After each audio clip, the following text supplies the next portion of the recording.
clock. What a clock I'm you sorry. are. It's late, you know.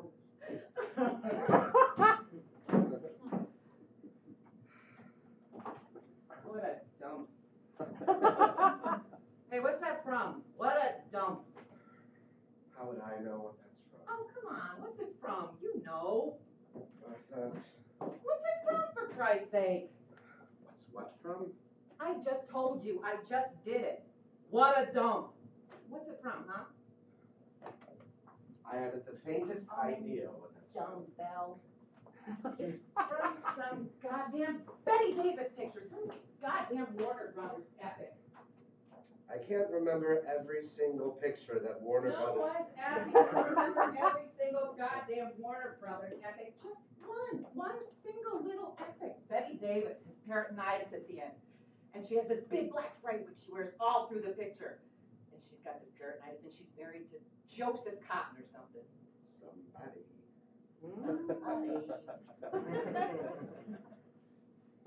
She's got this peritonitis. She wants to go to Chicago all the time because she's in love with that actor with the scar, but she gets sick. And she sits down in front of her dressing table. Wait, what actor? What scar? I can't remember his name, for God's sake. I want to know the name of the picture. I want to know what the name of the picture is. She sits down in front of her dressing table, and she's got this peritonitis. And she tries to get her lipstick on, but she can't. She gets it all over her face. But she decides to go to Chicago anyway. Oh, Chicago. It's called Chicago. What is? The picture, it's called Chicago. Good grief, don't you know anything? Chicago was a 30s musical starring Little Miss Alice Faye. Don't you know anything? It was probably a little before my time. Oh, you can't. You cut that out. This picture. Betty Davis comes home from a hard day at the grocery store. Oh, wait, she works at a grocery She's store? a housewife. She buys things. And she comes home with the groceries. And she walks into the modest living room of the modest cottage that modest Joseph Cotton has set her up in. Wait, are they married? Yes, they're married to each other, Clark. And she comes in with the groceries, and she looks around, and she sets her groceries down, and she says, "What a dump." Oh. She's discontent. Oh. Well, what's the name of the picture? I really don't know, Martha. Well, think. It's late, dear. I'm tired, and besides... Oh, won't you have to be so tired about you haven't done anything all day? You didn't have any classes or anything. Well, I'm tired, you know. If your father didn't set up all these goddamn Saturday night Well, orgies. that's just too bad about you, George. That's how it is, anyway. You didn't do anything. You never do anything. You never mix. You sit around and talk. What do you want me to do? Do you want me to act like you? Do you want me to go around all night braying at everybody the way you do? I don't pray! All right. You don't bray. I do not pray. All right. I said you didn't bray. Make me a drink. What? I said make me a drink. All right, well, I don't suppose a nightcap would kill either one of us. A nightcap? Are you kidding? We've got guests. We've got what? Guests! Guests. Yes, guests. People, guests. We've got guests coming over. When? Now? Ooh, wait. It's, who's coming over? What's their name? Who? What's their name? Who wants their name? I don't know what their name is, George. We met them tonight. They're new. He's in the math department or something. Well, who are these people? You met them tonight, George. I don't remember meeting anyone tonight. Well, you did. May I please have my drink? He's in the math department. He's about 30, blonde, and... Good looking. Yes, and good looking. Yeah. His wife's a mouse little type without any hips or anything. Oh. You remember that now? Yes, I guess so, Martha, but why are they coming over here now? Because Daddy said we should be nice to them, that's why. Oh, Lord. Have a drink, please. Because Daddy said we should be nice to them. Thank you. Yes, but why now? I mean, it's after 2 o'clock in the morning. Because Daddy said we should be nice to them. Yes, but I don't think your father meant you were supposed to stay up all night with these people. I mean, maybe we could have them over some Sunday or something. Well, never mind. Besides, it is Sunday, very early Sunday. It's ridiculous. Well, it's done. All right, well then, where are they? If we've got guests coming over, where are they? They'll be here. What do? Go home and get some sleep first or something? They'll be here. I really wish you'd tell me something sometimes. I wish you'd really stop springing things on me all the I time. don't spring things on you all the time. Yes, you do. You really do. You're always springing things on me. Oh, George. Always. Poor Georgie, Porgy, put upon pie. What are you doing? Are you sulking? Is that what you're doing? Let me see. Are you sulking? Aww. Just don't bother yourself. Hey. Who's afraid of Virginia Woolf? Virginia Woolf, Virginia Woolf. Who's afraid of... Come on. Didn't you think that was funny?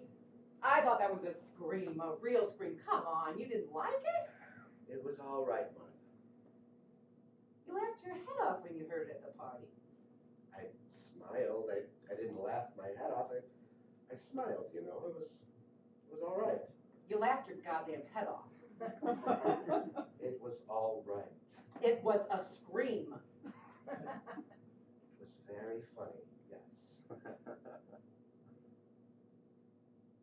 You make me puke. What? You make me puke. That wasn't a very nice thing to say, Martha. That wasn't what? A very nice thing to say. I like your anger. I think that's what I like most about you, your anger. You're such a simp. You don't even have the what? Guts. Phrase maker. Hey, put some ice in my drink, will you? You never put any ice in my drink. Why is that, huh? I always put ice in your drink, Martha. You just eat it. That's all. It's a little habit you have of chewing your ice cubes like a Cocker Spaniel. Not your big teeth. Well, they're my big teeth. Some of them. I've got more teeth than you've got. 2 more. Well, 2 more is a lot more. I suppose it is. I suppose it's pretty remarkable considering how old you are. You cut that out. You're not so young yourself. I'm 6 years younger than you are. I always have been, and I always will be. Yeah, well, you're going bald. So are you.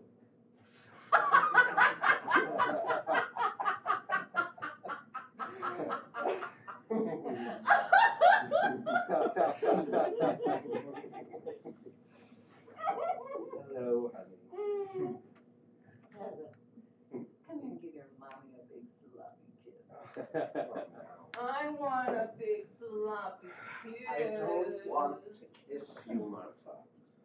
Where are these people? Where are these people you invited over? They stayed on to talk to Daddy. They'll be here. Why don't you want to kiss me?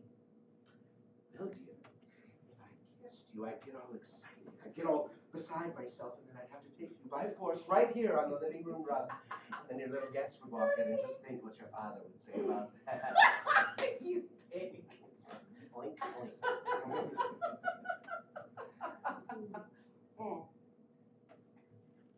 Give me another drink, lover. Oh, you can swill it down, can't you? I'm full of Look, sweetheart, I can drink down any goddamn table you want, so don't worry about me. Martha, I gave you that prize years ago. There's an abomination award going. I swear if you existed, I'd divorce you. You're trying to stay on your feet, too. You know, these people are your guests. I can't even see you anymore. Pass out or Haven't throw up or seen something. you And in years. Try to keep your clothes on, too. There aren't many more sickening sights than you with a couple drinks in you and your skirt up over your head, you know. And your head, I should say. A 0. Party, party! I'm really looking forward to this one. Where's the door? You answer. Get to that door, you. I'll fix you, you. For you. Come on in! I said get over there. All right, love. Whatever love wants. You know, isn't it nice that some people still have manners these days?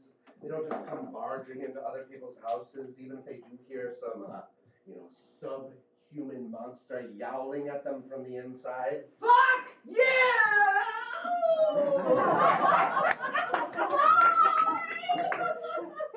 You must be on Sourpuss over there. Come on in, kids. Give your coats and stuff to Sourpuss. Well, now perhaps we shouldn't have come. Yes, it is late. Wait, are you kidding? Come on in. Just throw your stuff anywhere. Come on in. Yes, anywhere. Furniture or floor doesn't make much difference around this place. Oh dear. Cut that out. Martha's a devil with language. She really is. Come on in, kids. Just sit down. Isn't this lovely? Yes, indeed. Very handsome. Well, thank you.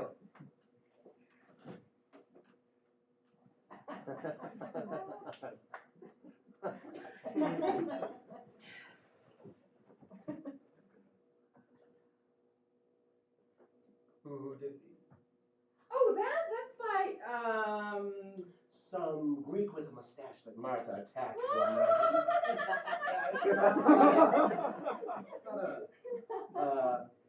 Quiet intensity?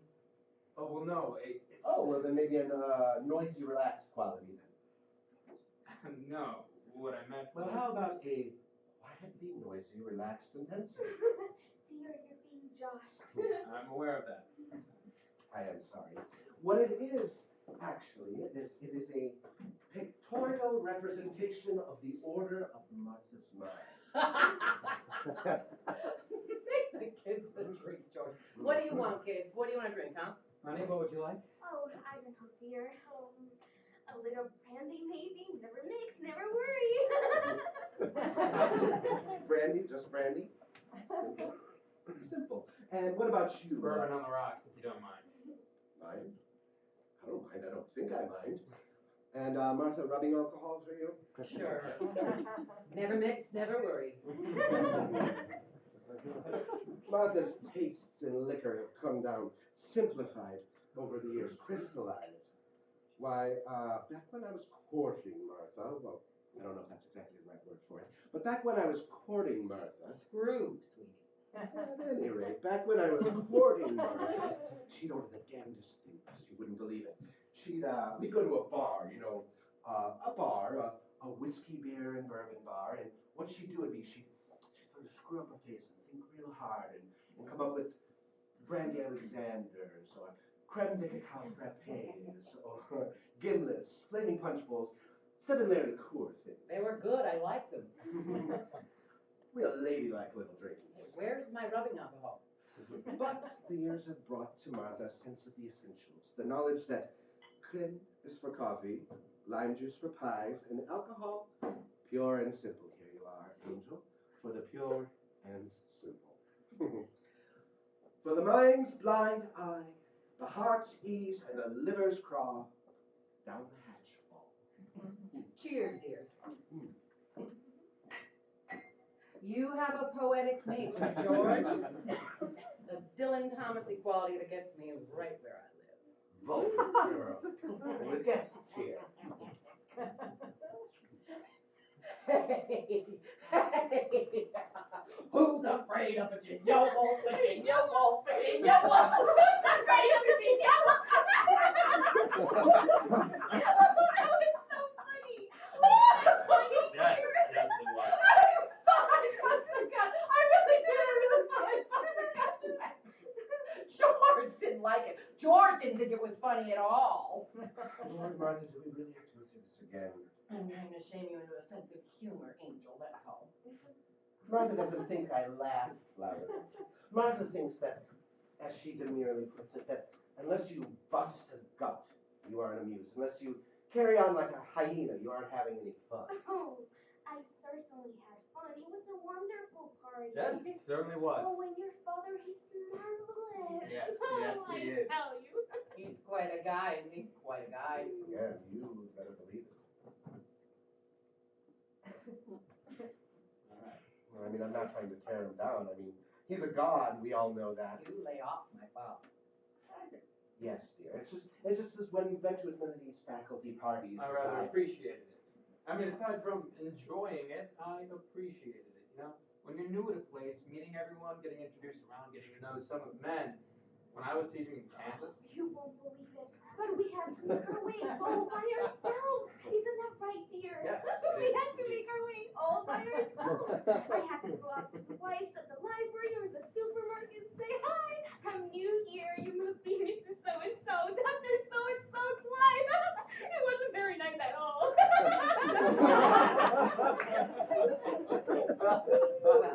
Well, Daddy knows how to run things. he's a remarkable man. You bet your sweet life. Let me tell you a little secret, baby. There are easier things in this world.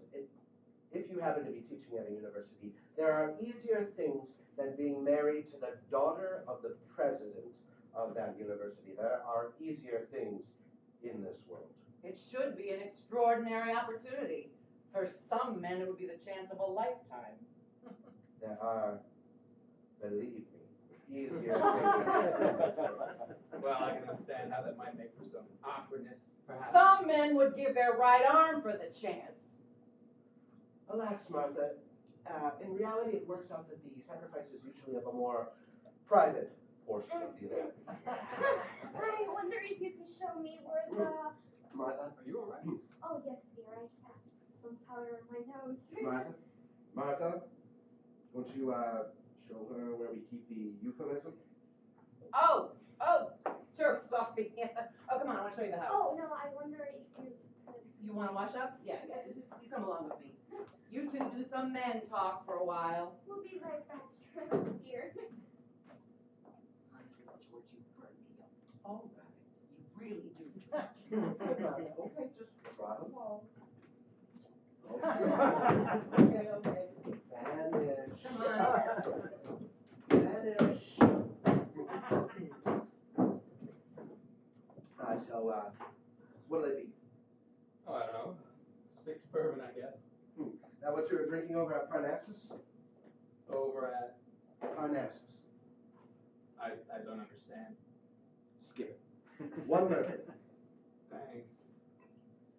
Just a private joke between little old Martha and me.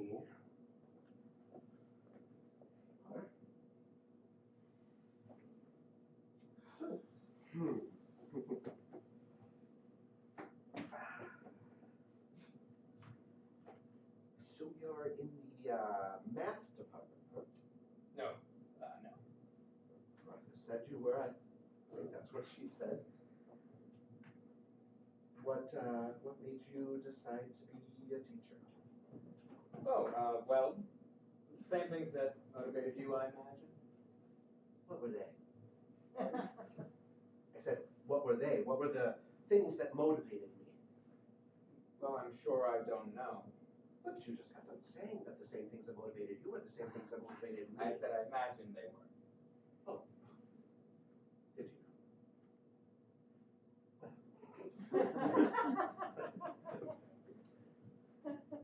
You like it here? Yes, it's fine. I mean the university. Oh, I thought you meant... Yes, I can see that you did. I meant the university. Well, I like it. Fine. Just fine. You've been here quite a long time, haven't you? Oh, yes. Yes, ever since I married, what's her name? Martha. Even before then. Forever.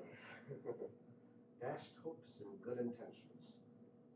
Good, better, best, bested. How do you like that for a declension, young man? Sir, I'm sorry You if didn't we... answer my question. Sir? Don't you condescend to me. I asked how you like that for a declension. Good, better, best, bested. I really don't know what to say. Don't know what to say. All right, what do you want me to say? Do you want me to say it's funny, so you can contradict me and say it's sad? Or do you want me to say it's sad, so you can turn around and say, no, it's funny? You can play that damn little game any way you want to, you know. Very good. Very. When my wife comes back, I think... No. Just calm down, my boy. Just calm down. Do you want another drink? I still have one. Then let me freshen I do it think the one for you. Just give me your glass. All right. What I mean is, you two, you and your wife, seem to be having some Martha sort of and I are having nothing. Martha and I are merely exercising. We're merely walking what's left of our wits. Don't pay any attention to it. Still. Okay, just sit down and let's talk. It's just that I don't like to become involved in other people's affairs. Oh, well, you'll get over that.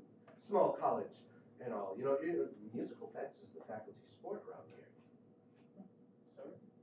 I said musical beds is the faculty. Never mind.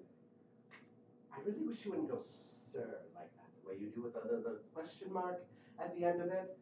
I know it's meant to be a sign of respect for your elders, but the way you do it, sir, madam. No disrespect intended. How old are you? 28? I'm 40-something. Well, aren't you surprised? I mean, don't I look older? Doesn't the gray quality sort of suggest the 50s? Don't I fade into backgrounds, get lost in the cigarette smoke? I think you look fine. I've always been lean. You know, I haven't put on more than 5 pounds since I was your age. I don't have a paunch either. What I've got is I've got this little distension below the belt. But it's hard. It's not soft flesh. I use the handball courts. How much do you weigh? 185, 190, something like that? Do you play handball? Oh, yes. No, I mean, not very well. Well, we shall play sometime then. How old is your wife? She's 26. Martha's 125 years old. She weighs something more than that. Martha is a remarkable woman. I would imagine she weighs 110. Your wife weighs? No. Your wife, yours. My wife is Martha. Yes, I know. Yeah, so if you were married to Martha, you would understand what it means. But then again, if I were married to your wife, I would know what that means too, wouldn't I? Yes. So Martha says you're in the math department or something? No, I'm not. Martha seldom mistaken, which maybe I'm should a be in the biologist. math department. Biologist, I'm in the biology department. Oh, Sir? you're the one. You're the one who's going to cause all that trouble. Rearranging the chromosomes or whatever they are, isn't that right? Not exactly. Chromosomes. Very mistrustful. Do you believe that people learn nothing from history? Not to say that there's nothing to be learned from history, but that people learn nothing? I am in the history department.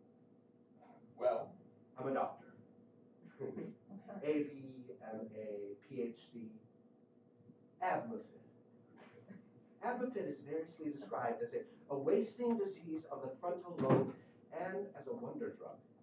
It is actually both. I am really very mistrustful. Biology.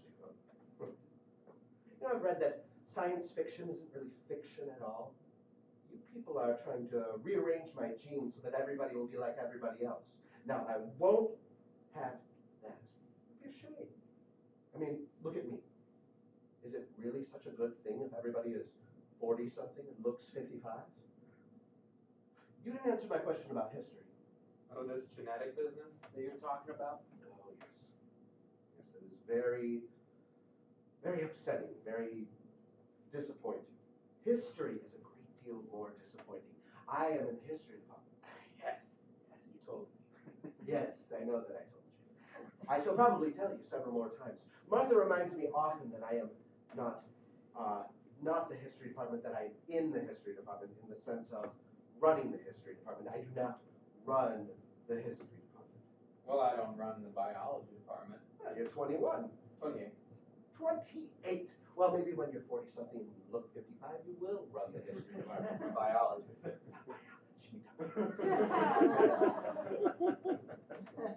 I did run the history department for 4 years during the war. That's because everybody went away. Then everybody came back. Nobody got killed. That's New England for you. Isn't that something? Not one man in this whole place got his head shot off. That's pretty irrational, huh? Your wife doesn't have any hips, has she? Does she? What? Oh, I don't mean to imply that I'm hip happy. I'm not one of those 36, 22, 78 men. Not me, no siree. I just am implying that your wife is slim-hipped. Yes. She is. What are they doing up there? I assume that's where they are. You know women.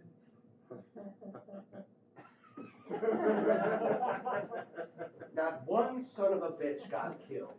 And of course nobody bombed Washington. No, that's not fair. Ooh. You have any kids? No. Not yet. You? That's for me to know and you to find out. Indeed. No kids, huh? Not yet. People do have children. That's what I meant about history. And you people are going to make them in test tubes. You biologists, babies. Hey, what will happen to the tax deduction? Has anyone figured that out yet? But you are going to have children anyway, though, in spite of history. Yes, certainly. We want to wait a little until we're settled.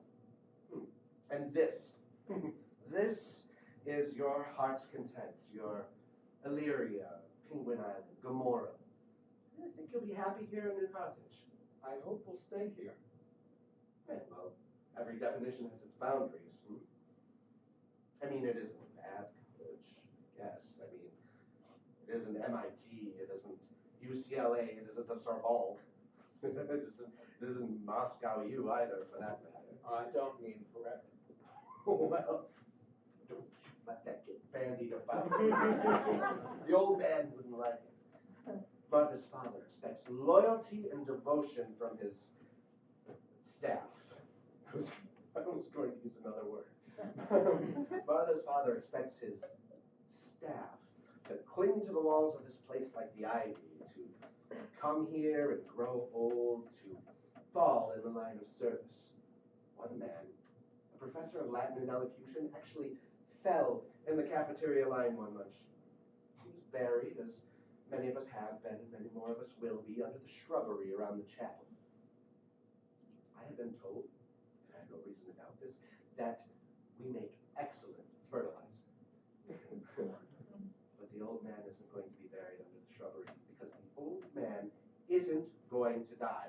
Martha's father has a staying power of one of those Micronesian tortoises. There are rumors, which you must not breathe in front of Martha, that the old man, her father, is over 200 years old. There's probably some irony in this, but I am not drunk enough to figure out what it is. How many kids are you going to have? I don't know. My wife is... Slim-hipped. Hey, Yes. Martha! Damn it. You asked me if I knew women. Well, one thing I do not know about them is what they talk about when the men are talking. I have to figure that out sometime. What do you want? Oh, isn't that wonderful sound. What I mean is, what do you think they really talk about, Dora? Don't you care? Themselves, I imagine. George! Do you find women puzzling? Well, yes and no. Oh, there's one of you anyway. She'll be right down. You must see this house, dear. This is such a wonderful old house. Martha! For Christ's sake, hang on a minute, will ya? She'll be down. She's changing. What? She's changing? Yes, Her clothes? her dress. Why? Why, I imagine she wants to be comfortable. She does she? Why, heavens, I should think that in her own home. You don't know. You feel all right? Oh, yes, dear, perfectly fine. She wants to be comfortable, does she? We'll see about that. I didn't know until just a second ago that you had a son. What? A son! I hadn't known. You know and me to find out. Well, it must be quite a big... 21 tomorrow. Tomorrow's his birthday. Wow. She told you about him? Well, yes. She told you about him. Yes. And you say she's changing. Yes. And she mentioned... Your son's birthday, yes? Okay, Martha, okay. You look pale. I just want to... Yes, more candy, please. Okay, Martha. Do you mind if I use the... Yeah, go ahead, drink away. You'll need it as the years go on. Destructive. What time is it, dear? 2:30. Oh, it is late. I think we should be getting back home. So what, you keeping the babysitter up or something? I told you we didn't have children. Oh, yes. I'm sorry, I wasn't even listening or thinking, whichever one applies. We'll go in a little while. No. Martha is changing, and Martha isn't changing for me. Martha hasn't changed for me in years. If Martha is changing, that means we'll be here for days. You are being accorded in honor, and you must not forget that Martha is the daughter of our beloved boss. She is his right ball, you might say. You might not understand this, but I wish you wouldn't talk that way in front of my wife. No. Really? Oh, you're quite right. We'll leave that sort of talk for Martha, then. What sort of talk? There you are, my pet. Well, now. Oh, why, Martha, your Sunday chapel dress. Why, that's most attractive. You like it? Thanks. What the hell do you mean to scream up the stairs at me like that? Oh, you're lonely, darling. Lonely for the soft purr of your little voice. Oh, well then you just trot on over to the barry poo. And make your mommy a great big drink. That's right. So you two have a nice little talk? You men solve the problems of the world as usual? Well, no. No, what we did actually, if you really must know, Martha, what we did actually is we tried to figure out what you two were talking about. Aren't they something? Aren't these men the absolute best? Why didn't you sneak upstairs and listen in? Martha, I wouldn't have listened. I would have peeked. It's a conspiracy. The girl will never know it. Shucks. Hey, you must be quite a boy getting your master's when you were what, 12? You hear that, George? 12 and a half, actually. No, 19, really. Honey, you need to mention that. Oh, I'm proud of you. Yeah, that's very impressive. You're damn right. I said I was impressed, Martha. I'm beside myself with jealousy. What do you want me to do, throw up? That really is very impressive. You should be right proud. He's such a nice fella. Hey, maybe you will take over the history department one of these days. Biology department. Oh, biology department, that's right. I am preoccupied with history. What a remark. I am preoccupied with history. I'll leave myself a drink. George is not preoccupied with history. George is preoccupied with the history department. George is preoccupied with the history department Because he is not the history department, he is only in the history department. Yes, we know, Martha. We went through it all when you were upstairs getting up. No need to go through it again. That's right, baby. Keep it clean. George is bogged down in the history department. He's an old bog in the history department. That's what George is. A bog. A fen. GD swamp. Hey, a swamp. Hey, swamp. Hey, swampy. Yes, Martha, can I get you anything? Oh, yes, well, you can light a cigarette if you're mine too. No. I mean, there are limits. A man can only put up with so much without he descends a rung or two on the old evolutionary ladder, which is up your line. Sinks, Martha, and it's a funny ladder. You can't reverse yourself, start back up again, so once you're descending. Now, I will hold your hand when it's dark out and you're afraid of the boogeyman, and I will tote out your gin bottles after midnight so no one will see, but I will not light your cigarette. And that, as they say, is that.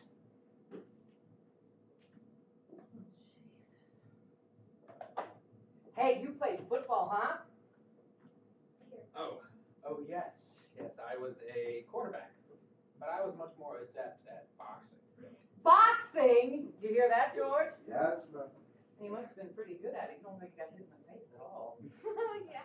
He was state intercollegiate light heavyweight champion. And you look like you still got a pretty good body now, too. Is that right? Have you? Decency forbids. Shut up. Well, have you? Have you kept your body? It's still pretty good. I work out. Do you? Yeah. Yeah, he has a very firm body. Well, I think that's very nice. Well, you never know. Once you have it. You never know when it'll come in handy. I was gonna say, why give it up until you have it? I couldn't agree with you more. I couldn't agree with you more. Martha, your obscenity is more than I can bear. George here doesn't cotton much to body talk, do you, sweetheart? George doesn't like it when the conversation moves to muscle, flat bellies, pectorals. Hey, would you like to go take a walk in the garden with me? Now? You're worried. All right.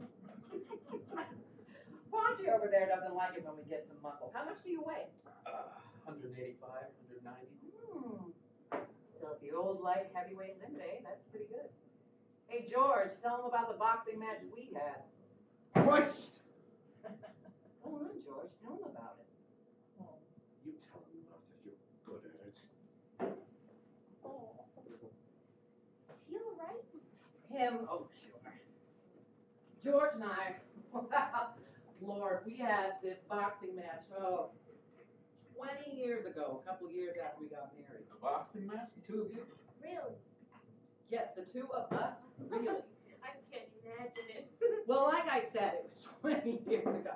And it wasn't in a ring or anything like that. You know what I mean? It was wartime.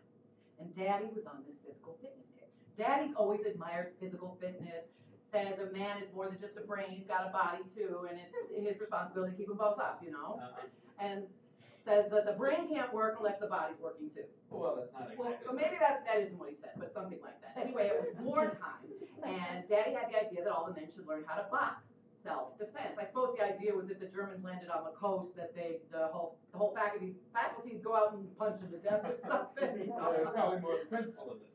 Oh, no kidding. So anyway, Daddy had to move us over one Sunday, and we sat in the back, and we went out in the back, and Daddy put on the gloves himself.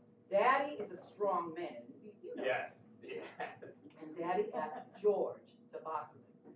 And George said he didn't want to. Probably something about not wanting to bloody up his meal ticket. And George said he didn't want to. And Daddy started saying, "Come on, young man, what sort of a son-in-law are you?" and stuff like that. Yeah. So while this was going on, I don't know why I did it. I got into a pair of gloves myself. I didn't lace them up or anything. And I snuck up behind George. Just kidding. And I yelled, "Hey, George!" And at the same time, I sort of let go of a roundhouse right. Just And George wheeled around real quick, and he caught it right in the jaw. Pow! I hadn't meant it honestly, but anyway, pow! Right in the jaw. And he went off the rails. He must have been because he stumbled back and fell flat into a huckleberry bush. Oh, it was awful. I mean, it was funny, but oh, it was awful. I think it's colored our whole lives. Really, I do. It's an excuse anyway.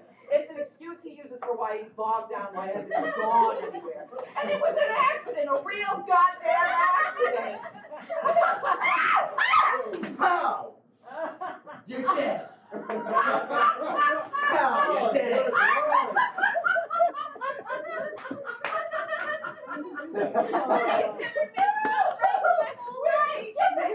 Oh, they had it for a while. You went there.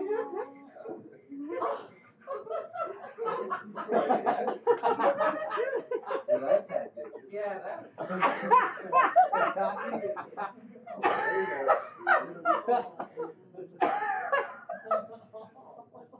Whoa, whoa, whoa, whoa.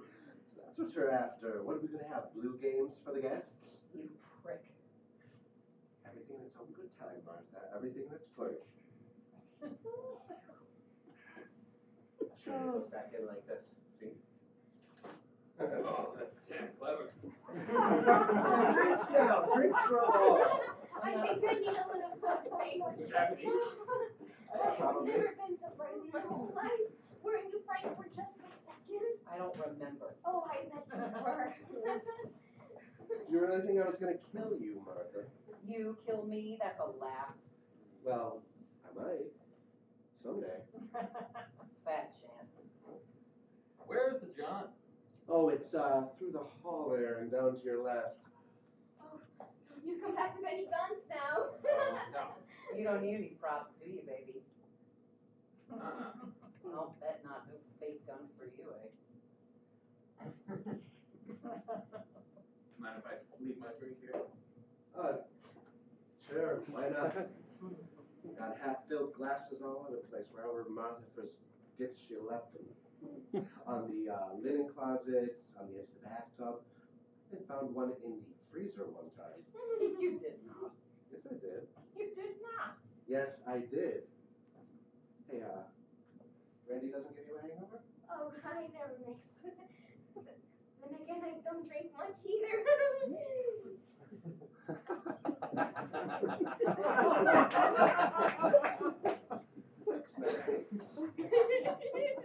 Hey, your husband was telling us all about the chromosomes. The what? Chromosomes, Martha, the genes or whatever they are. You know, you've got a terrifying husband. No, really, he's quite terrifying with his chromosomes and all. He's in the math department. No, Martha, he's a biologist. He's in the math department. Biology. Are you sure? Well, I ought to be. Well, I suppose so. I don't know who said he was in the math department. You did, Martha. Well, I'm supposed to I'm expected to remember everything. I mean, I meet 15 new teachers and their goddamn wives. President company outlawed, of course, and I'm supposed to remember everything. So he's a biologist. Good for him. Biology's even better. It's less abstruse. Abstract. Abstruse, as in recondite. Don't you tell me words. Biology's even better. It's right at the meat of things. You're right at the meat of things, baby. Oh, They thought you were in the math department. well, maybe I ought to be. You stay right where you are. You stay right at the meat of things. You're obsessed with that phrase, Martha. It's ugly. You stay right there. Hell, you could take over the history department just as easy from there as anywhere else. God knows somebody's got to take over the history department someday. And it ain't gonna be Georgie boy over there, are ya, Swampy? Are ya? Huh? Martha, in my mind, you are buried in cement. Right up to your neck. No. Right up to your nose. It's much wider. Georgie boy here says you're terrifying. Why are you terrifying? I didn't know I was. It's because of your chromosomes, dear here. Oh, the chromosome business. What is all this about chromosomes?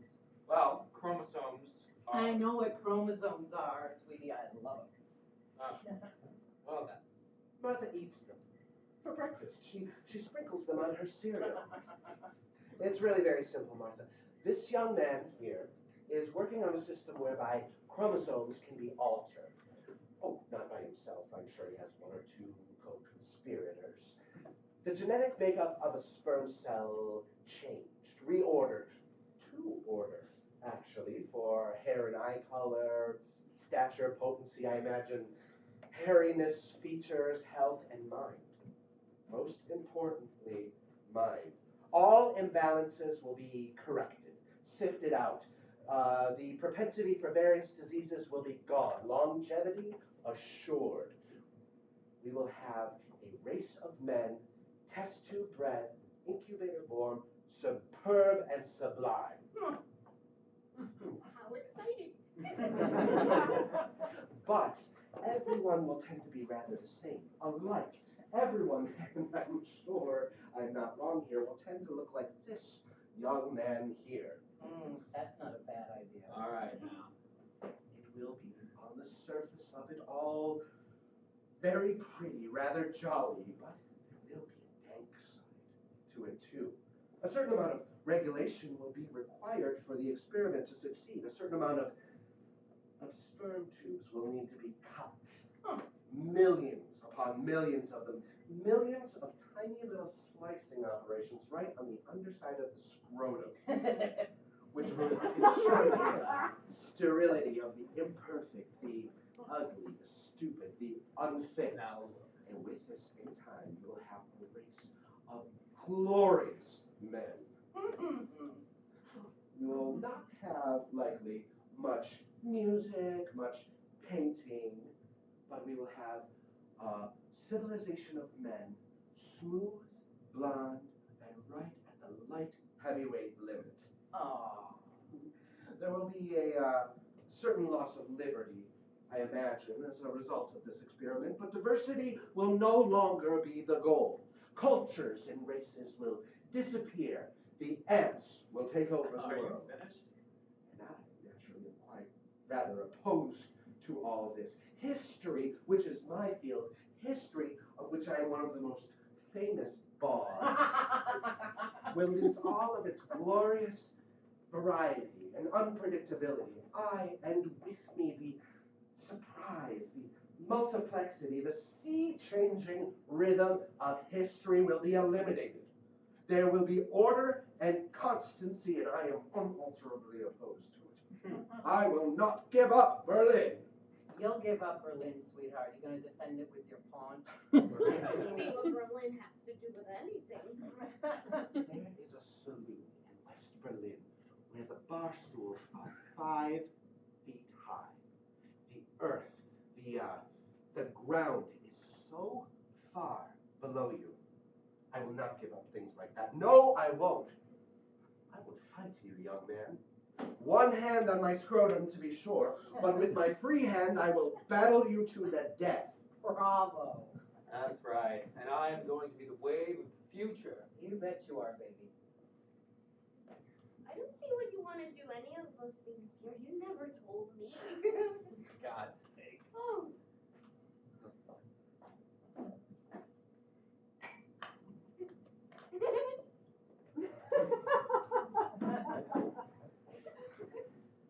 Most profound indication of a social malignancy. No sense of humor. You know, none of the monoliths could take a joke. Read history. You know, I know something about history. You don't know much about science, do you? I know something about history. I know when I'm being threatened. So everybody's going to look like you, eh? Oh, sure. I'm going to be a personal fucking machine. Whoa, that's very nice. I'm sorry, honey. Oh, you mustn't say those I'm things. sorry, all right? All right.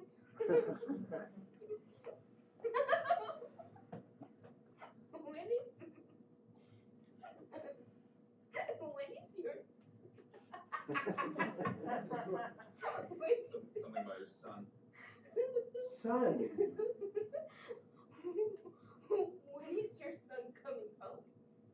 Yes, Martha, when is our son coming home? Never mind. No. I want to know. You're the one who brought it out in the open. When is he coming home, Martha? I said never mind. I'm sorry I brought it up. Him up. You brought him up, not it. Well, more or less. When is the little bugger going to appear? Isn't tomorrow meant to be his birthday or something? I don't want to talk about it.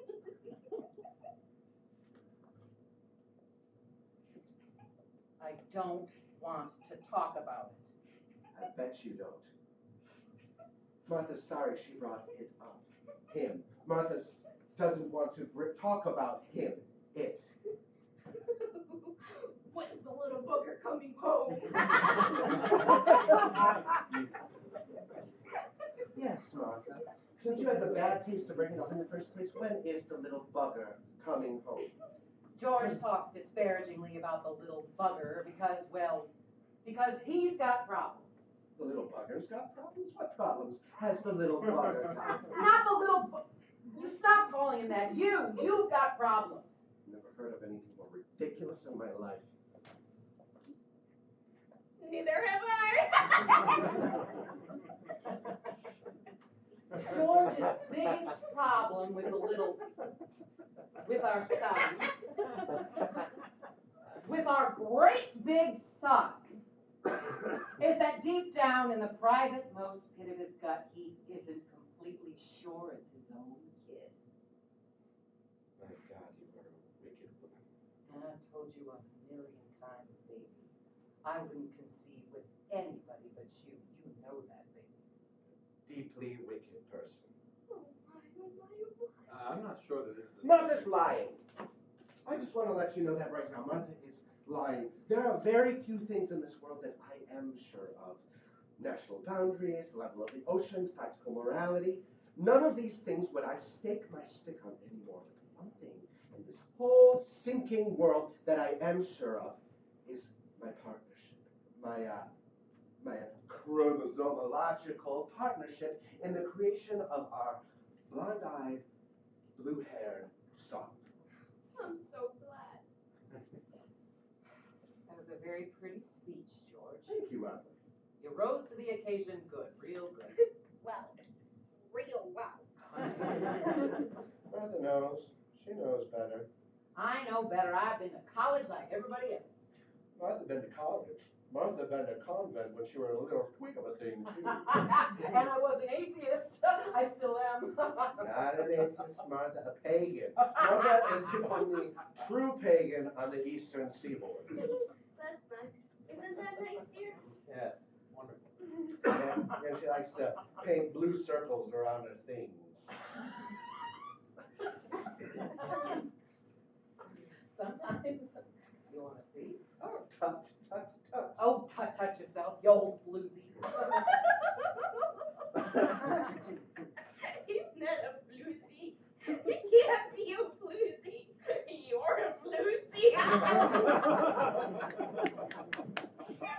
Now you watch yourself. All right. I like a little nipper of brandy, please. Honey, I think you've had enough. Yeah, nonsense. Everybody's ready, I think. Nonsense.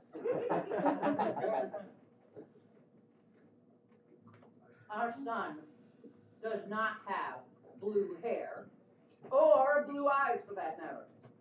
He has green eyes like me. He has blue eyes, Martha. Green. Blue, Martha. Green! He has the loveliest green eyes. They aren't all flaked through with brown and gray, Hazel. They're real green. Deep, pure green eyes like me. Your eyes are brown, aren't they? Green. Some lights, they look brown, but they're green. They're not green like his, they're more hazel. George has watery blue eyes, milky blue. Make up your mind, Martha. I was giving you the benefit of the doubt. Daddy has green eyes, too. No, he doesn't. He has red eyes. Tiny little beady red eyes, like a white mouse. In fact, he is a white mouse. You wouldn't dare say a thing like that if you were here. You're a coward. You know that great shock of white hair and those tiny beady little red eyes? He's a great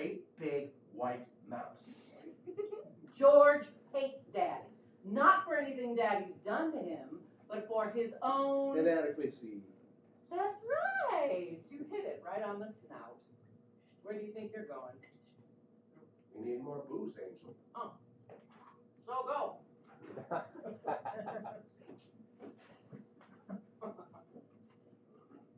He's a good bartender. Good bar nurse. That SOB, he hates my father, you know that? Come on. You think I'm kidding? You think I'm joking? I never joke. I don't have a sense of humor. I have a fine sense of the ridiculous, but no sense of humor. I have no sense of humor. Neither have I. Yes, you have, honey. Quiet one. Thank you. Do you want to know why the SOB hates my father? Do you want me to tell you?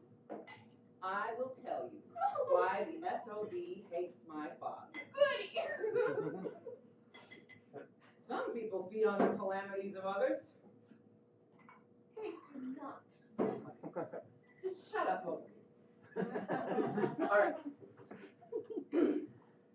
Mommy died early, see, and I sort of grew up with Daddy. I went away to school and stuff, but I more or less grew up with him.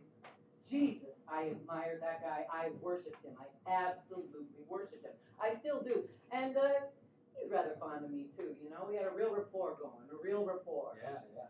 And Daddy built this college. I mean, he built it up from what it was. It's his whole life. He is the college. Uh-huh. The college is him. You know what the endowment was when he took over and what it is now? You look it up sometime. I know, I read about it. Just shut up and listen. Beauty. So anyway, after I finished college and stuff, I came back here and just sort of sat around for a while. I wasn't married or anything. Well, I've been married, sort of, for a week. My sophomore year at Miss Muff's Academy for Young Ladies college. It was sort of a junior lady Chatterley arrangement, as it turned out, with the marriage. He mowed the lawn at Miss Muff's, sitting up there all naked on his big power mower, mowing away. Well, Daddy and Miss Muff got together and put an end to that real quick. Annulled, which is a laugh because theoretically you can't get an annulment if there's entrance. So anyway, I was re-virginized. I finished up in Miss Muff's where they had one less gardener's boy, and a real shame that was. And I came back here and I just sat around for a while. I was hostess for Daddy, and I sat around and took care of him, and it was nice, real nice. Yes. What do you mean, yes, yes, how would you know? Lover. So anyway, it was around this time I got the idea that I should marry into the college, which didn't seem to be quite as stupid an idea as it turned out. I mean, Daddy had a sense of history, of continuation. Why don't you come on over here and sit by me? I don't think I should. Well, suit yourself. Continuation, history, and I think he had it in the back of his mind to groom someone to take over someday when he retired. You know, a succession, you know what I mean? Yes. Which is natural enough. When you build something, you want to pass it on to somebody. So I was on the lookout for prospects with the new men, sort of an heir apparent. It wasn't Daddy's idea that I necessarily had to marry the guy. I mean, it wasn't albatross. You didn't have to take me to get the prize or anything like that. It was an idea that I had in the back of my mind. And a lot of the new men were married, naturally. Sure. Like you, baby. Like you, baby. And then George came along. Along come George. And along came George bearing... What are you doing now, Martha? I'm telling a story. Sit down, you might learn something. Alrighty. Come back. That's right. Dear, he's come back. Yes, I see. Oh, I'm See. so glad. Where was I? Oh, yes. And then George came along. That's right. And George came along, and he was young, intelligent, and bushy-tailed, and kind of cute, if you can imagine. And younger than you. And younger than me. By 6 years. By 6 years, it doesn't bother me, George. And along George came, all bright-eyed, into the history department. You know what I did, dumb cluck that I am? You know what I did? I fell for him.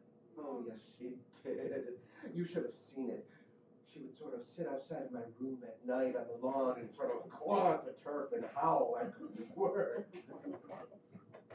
I actually fell for him. It's that there. Martha's a romantic at heart. That I am. So I actually fell for him. And the match seemed practical too. I mean, Daddy had been on the lookout for someone to take over Just a minute. sometime when he quit. Just a minute, And I Martha. thought that maybe. Just stop it. What do you want? I thought you were telling the story of our courtship. I didn't know you were going to get in on the other business. Well, I am. Well, I wouldn't if I were you. Oh, you wouldn't? Well, you're not. We've already sprung a leak about you know what. What? What? About the apple of our eye, the sprout, the little, our son. And if you start in on this other business, Martha, I warn you, it will make me angry. Oh, it will it? I warn you. You what? Do you really think we have to go? Oh, I stand warned.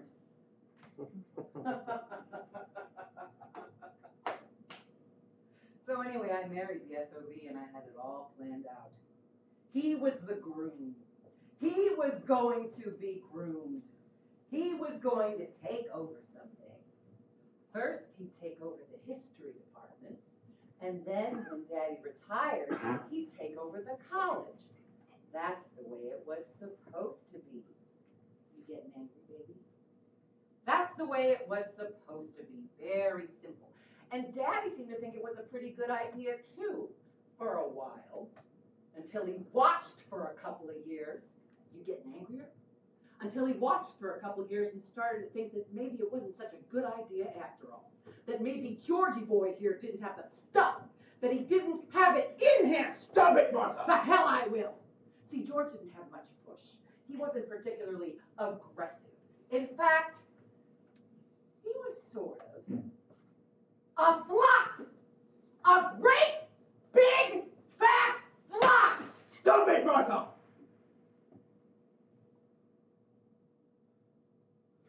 I hope that was an empty bottle, George. You don't want to waste good liquor. Not on your salary. Not on an associate professor's salary. I mean, he'd be no good at trustees' dinners, fundraising. He didn't have any personality, you know what I mean? And that was very disappointing to Daddy, as you can imagine. So here I am, stuck with this flop. This bog in the history department. Don't, Martha, I said don't. Who's married to the president's All right. daughter. Who's Who's afraid supposed of to Virginia? be No, somebody, Virginia, not just Virginia, some who's nobody. afraid of Not Virginia? just some bookworm. Not somebody who's supposed Who's to afraid of be a Virginia? man. Not somebody who lives at the guest and proud of him. All right, George! I'm going to be sick. Jesus.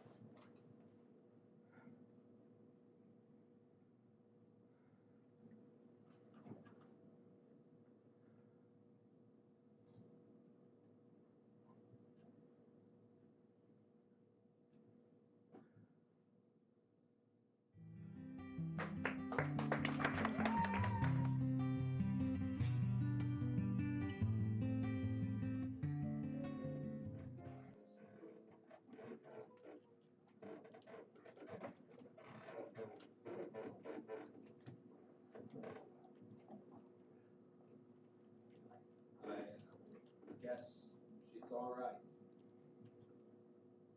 She really shouldn't drink. She's frail. Slim hips, as you would have it. I'm really very sorry. Where's my little young woman? Where's my... She's making coffee in the kitchen. She gets sick quite easily. Martha? Oh, no. Martha hasn't been sick a day in her life unless you count the time she spends in the rest home. No, my wife. My wife gets sick quite easily. Your wife is Martha. Oh, yes. I know. She doesn't really spend any time in a rest home. Your wife? No, yours. Oh, my. No, she doesn't. I would, though. If I were her, I would. But I'm not. So I don't. I'd like to, though. It's pretty bouncy around here sometimes. Yes, I'm sure. Well, you saw an example of it. I try not to. To get involved. Is that right? Yes, that's right. I'd imagine that. I find it embarrassing. Oh, you do? Yes, really. Quite. Yeah. Well. It's disgusting. Do you think I like having that? Whatever it is, do you think I like having that ridiculing me, tearing me apart in front of you? Do you think I care for it? No, I don't imagine you care for it I at don't all. imagine it. No, I don't. I don't imagine you do. Oh, well, your sympathy disarms me. Your compassion makes me weep. Large, salty, unscientific tears. I just don't see why you feel you have to subject other people to it. If you and your wife want to go at each What I other want like to? animals, I don't see why you don't do it. Smug Can it, mister?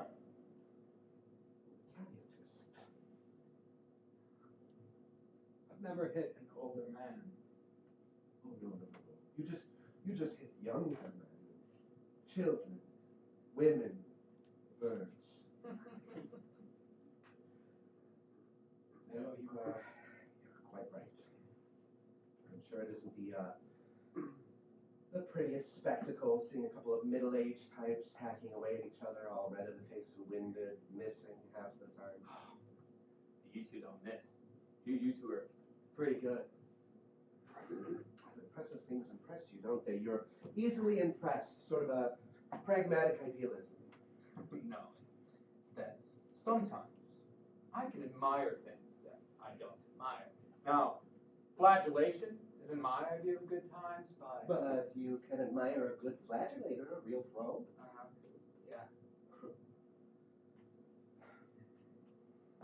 Your wife throws up a lot, doesn't she? I didn't say that. I said she gets sick quite easily. Oh, I thought that by sick you meant... Well, it's true. She does throw up a lot. Once she starts, there's practically no stopping her. I mean, she'll go right on for hours. Not all the time, but regularly. You can tell time by her, huh? Just about. Drink? Sure.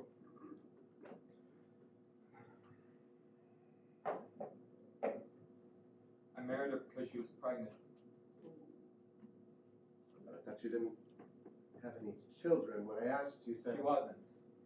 Really. It was a hysterical pregnancy. She blew up, and then she went down. And when she was up, you married her. And then she went down. Bourbon is right. Yes. Bourbon.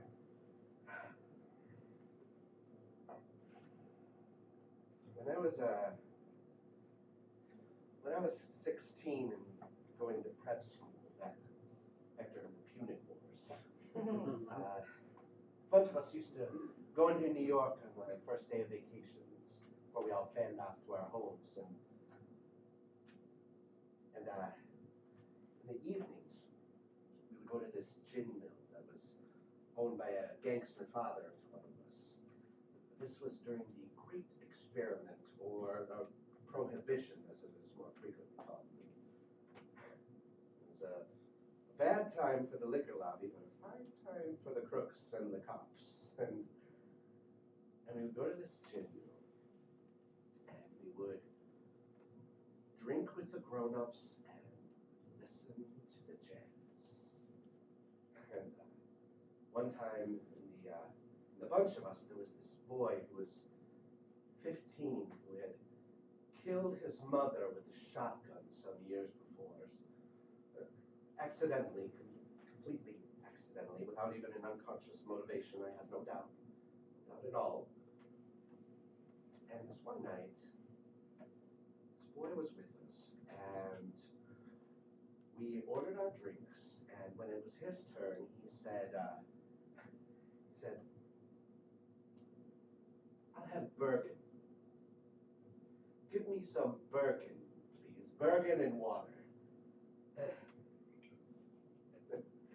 And he was blind, and he had the face of a cherub, and we all laughed.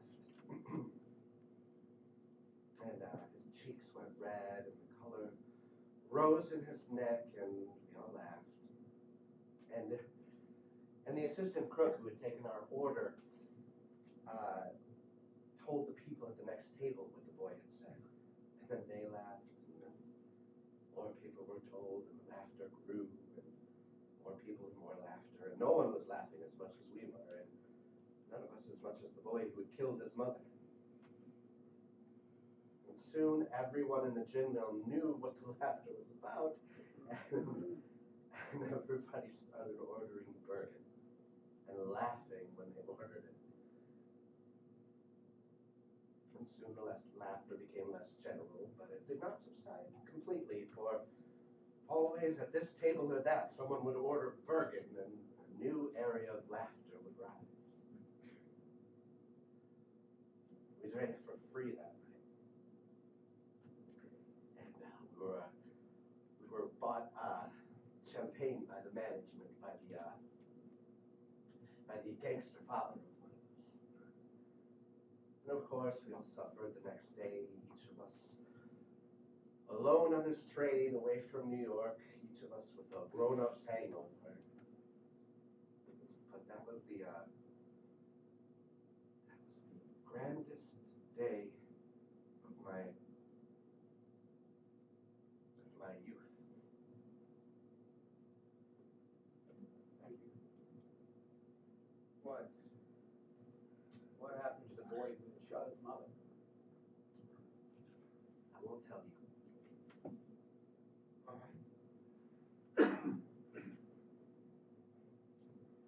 The next summer, on a country road with his learner's permit in his pocket and his father on the front seat to his right, he swerved the car to avoid a porcupine and drove straight into a large tree. No. He wasn't killed, of course, and at the hospital when he was conscious and out of danger, and when they told him that his father was dead, he had to laugh. And the laughter grew, and he would not stop, and it wasn't until they jammed a needle in his arm, not until then, not until the consciousness slipped away from him, that the laughter subsided, stopped. And when he was recovered from his injuries enough that he could be moved without damage should he struggle, he was put in an asylum. That was 30 years ago. Is he still there? Oh, yes. And I've been told that in these 30 years, he has not uttered one sound.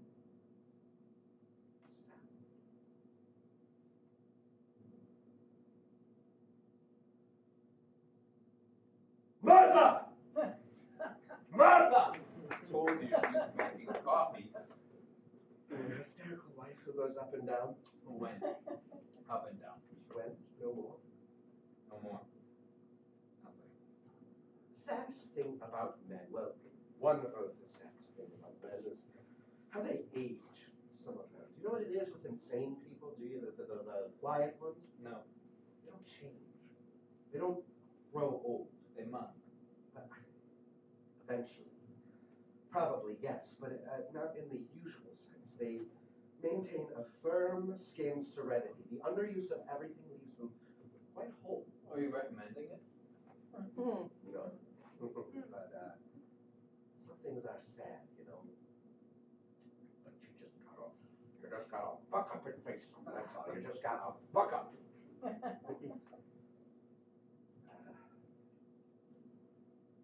Martha doesn't have his hysterical pregnancies. My wife had one. Yes. Martha doesn't have pregnancies at all.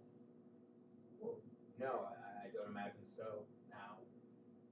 Do you have any other children? Do you have any daughters or anything? Do you have any what? Yeah, I mean, do you have only one kid, your son? Oh yes, just one. One boy, our son. Well, that's nice. Yes, he's a comfort. It's a beanbag. Of what? Beanbag. Beanbag. Beanbag. I heard you. I didn't say I was deaf. I said I didn't understand. You didn't say that at all. I meant I was implying I didn't understand. You're gonna test it. I'm sorry. All I said is that our son, the apple of our three eyes, Martha being a cyclops, is a beanbag, and you get all testy. I'm sorry. It's late. I'm tired. I've been drinking since 9 o'clock. My wife is vomiting. There's been a lot of screaming going on around here. And so you're testy, naturally. I mean, don't worry about it. Everybody who comes here gets testy. It's expected. Don't be upset. I'm not upset.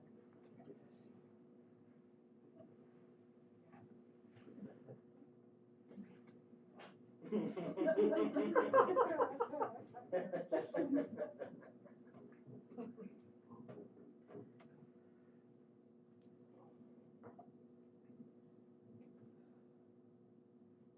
Hey! Hark. Forest sounds. Huh? Animal noises. Hey! Oh. Well, here's Nursey. We're sitting up, we're having coffee, and we'll begin. Oh, is there anything I should do? Nah, you just sit here and listen to George's side of things. Bore yourself to death. Monstre. Cochon! Bête. Canaille! Breton. You two types amuse yourselves. We'll be in. George, you clean up the mess you made? No, Martha, I did not clean up the mess I made. I have been trying for years to clean up the mess I made. Have you been trying for years? Accommodation, malleability. Those two seem to be the order of things. Thought you tried to be in the same class as you. Oh, no, things are much simpler with you. You marry a woman because she's all blown up, whereas I, in my old, There was more clumsy, to it old-fashioned than that. way. Oh, sure. I'll bet she had money, too. Yes. Yes. Yes, you mean I hit it? I was right? Well, you see. Oh, my God, what archery. The first try, too. How about that? You see, there were compensations. To compensate. Yes. So there always are, listen to me. There are always compensating factors. Now, as is the case with Martha and me, you see, on the surface of it, I'm sure it seems like a knockabout, drag-out affair on the surface of it. But back when we sort of moved to New Carthage, back at the beginning, when we first got here, things were a little bit different back then. We had just moved here. I'm sorry. Oh, no, I'm sorry. No, it's all right. No, you go ahead. No, please. You're a guest, I insist. You go first. Well, it seems a little silly now. Nonsense, but if you were 6, she must have been 4 or something. Maybe I was 8. She was 6. We used to play doctor. Well, that's a good, healthy, heterosexual beginning. Scientist even then, huh? And it was always taken for granted, by our families and by us too, I guess. So we did. You did what? We got married. When you were 8? No. Of course not. Much later. Yeah, I wondered. I wouldn't say there was any particular passion between us, even at the beginning of our marriage. I mean. Well, no surprises there. No earth-shaking discoveries after doctor and all. No. Yeah, let me freshen you up. Sir, why you don't seem to get any drunker, do you? Well, you do, but it's different. Everything slows down, you get sodden. Unless you can upchuck like your wife, then you just start all over again. Everybody drinks a lot here in the East.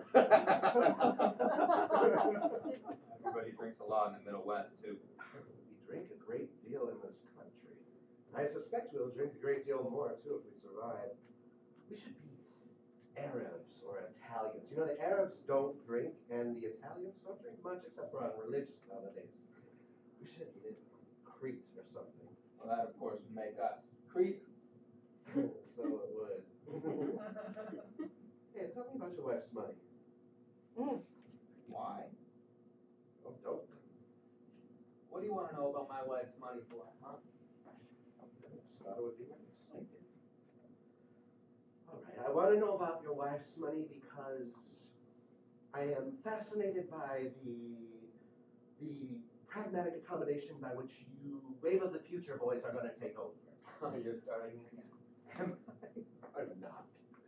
Oh, listen, Martha has money too. Martha's father has been robbing this place blind for years. No, he hasn't. He has not.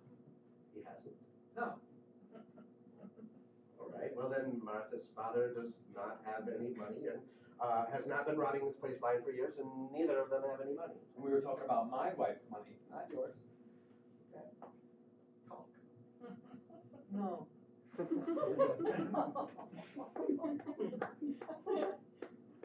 My father-in-law was a man of the Lord. He was very rich. What faith? My father-in-law was called by God when he was sick or something, and he started preaching, and he baptized people, and he saved them, and he traveled around a lot, and he became pretty famous. Not like some of them, but he became pretty famous, and when he died, he had a lot of money. God's money. No, his own. What happened to God's money? He spent God's money, and he saved his own. He built hospitals, and he sent off mercy ships, and he brought the outhouses indoors, and he brought the people outdoors into the sun, and he built 3 churches, or whatever they were. 2 of them burned down, and he ended up pretty rich. I think that's very nice. Mm-hmm. So my wife's got some money. But not God's money. No, her own. I do think that's very nice. You know, Martha's got money because Martha's father's second wife, not Martha's money, but Martha's mother. But after Martha's mother died, he married a very old lady with warts who was very rich. Oh, she was a witch. She was a good witch. And she married the white mouse with the tiny red eyes.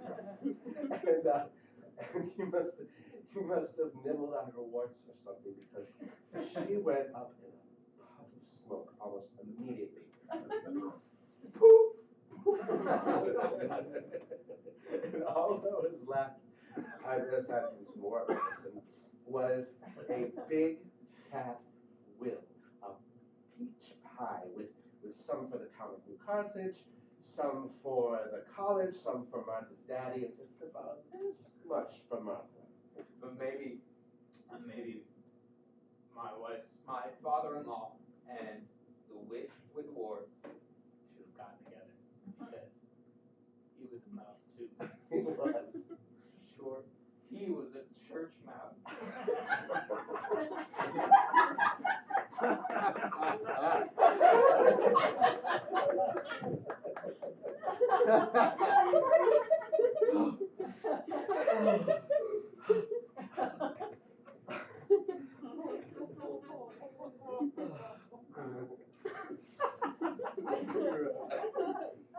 Your wife never mentioned the stepmother. Maybe it isn't true. Maybe it is. Might be. Might not. I think your story is much nicer about your pumped up little wife and the father-in-law who was a priest. He wasn't a priest. He was a man of God. Oh, yes. My wife wasn't pumped up. Yes. Blue eyes. Yes. All right. Get things straight. I am sorry. I will. I'm sorry. Okay. You realize, of course, that I'm drawing you out on these things not because I'm particularly interested in your terrible lifehood, but rather that you present a pertinent and direct threat to my lifehood, and I'm going to get the goods on you. Sure. I mean, I've warned you. You stand warned. I stand warned. It's you sneaky types worry me most, you know? You ineffectual sons of bitches. You're the worst. Yes, we are. Sneaky. An elbow to your steely blue eyes, a knee to your solid gold groin. We are the worst. Yeah. I'm glad you don't believe me. I mean, I know you've got history on your side. You've got history on your side. Got biology on mine. History, biology. Yeah, I know the difference. You don't act it. Don't I? I mean, I thought we sort of agreed that you're going to take over the history department before you take over the whole works, you know, one step at a time. Yeah, what I thought I'd do is I'd sort of insinuate myself generally, you know, play around a while, find all the weak spots, shore them up, like with my own nameplate on them, become sort of a fact, and turn into a what? An inevitability. Exactly. An inevitability. You know. Take over a few courses from the older men. Start some special groups for myself. Plow a few pertinent wives. Now that's it. You can take over as many courses as you want to. You can get as much of the young elite into the gymnasium as you'd like, but until you start plowing pertinent wives, you aren't really working. Yeah. The way to a man's heart is through his wife's belly, and don't you forget it. I know. The women around here are no better than putas. You know what it is with the ladies of the night in South America? You know what they do in South America and Rio, the putas? They hiss like geese. They just stand around the streets hissing at you like a bunch of geese. Gangle. Gangle. Not bunch. Gangle geese. Gangle. Well, if you want to get all ornithological, it's gaggle, not gang.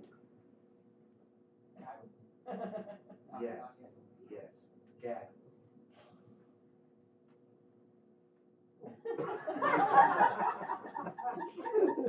They stand around in the street and they hiss at you. All of the faculty wives in downtown New Carthage, just out in front of the AMP, just hissing at you like a bunch of geese. That's the way to power. Plow them all. I'll bet you're right.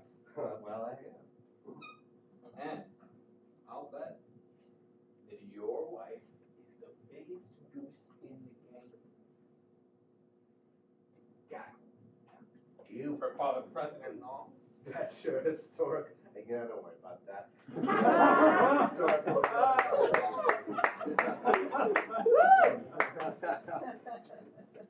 Yes, sir. Well, I'd better get her off in the corner and mouth her like a goddamn dog. Well, yes, you're certainly better. No, I have to think you're serious. No, baby, you almost think you're serious, and it scares the hell out of you. Me? It's you. You're kidding. I wish I were. Hey, no, I'll give you some good advice if you want me to. Good advice. Oh boy! From you? Oh, you haven't learned yet. You take it where you can get it. Now listen to me now. Come off it. I'm giving you good advice now. For God's sake. Okay, listen, there's quicksand here. You'll get dragged down Oh, just boy. as sucked down. Listen, you disgust me on principle and you're a smug son of a bitch personally, but I'm trying to give you a survival kit here. Do you hear me? I hear you. You come in loud. All right. Hey, honey. Sure, you just want to play it by ear, don't you? Everything's going to work out anyway, right? Because the timetable's history, right? Right. You just stick to your knitting, Grandma. I'll be okay. You know, I tried to reach you. To communicate? Yes. To connect. Yes, exactly. Aw, that is touching. That is downright moving. That's what that is. Up yours. Hmm? You heard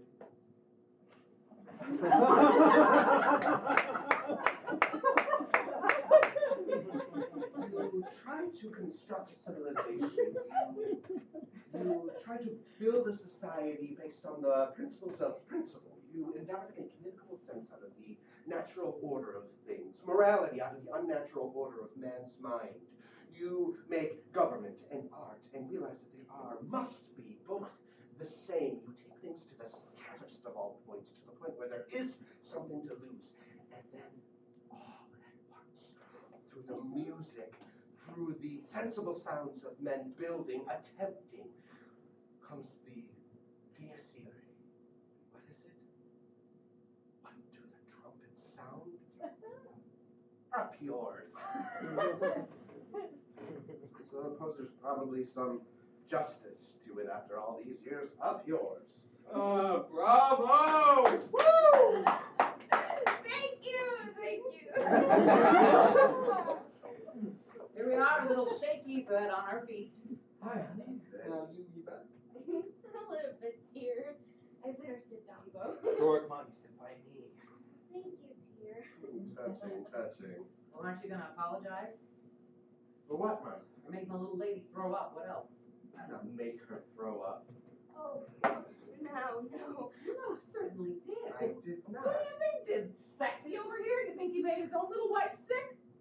Do you make me sick? That's different. Oh, no. I threw up.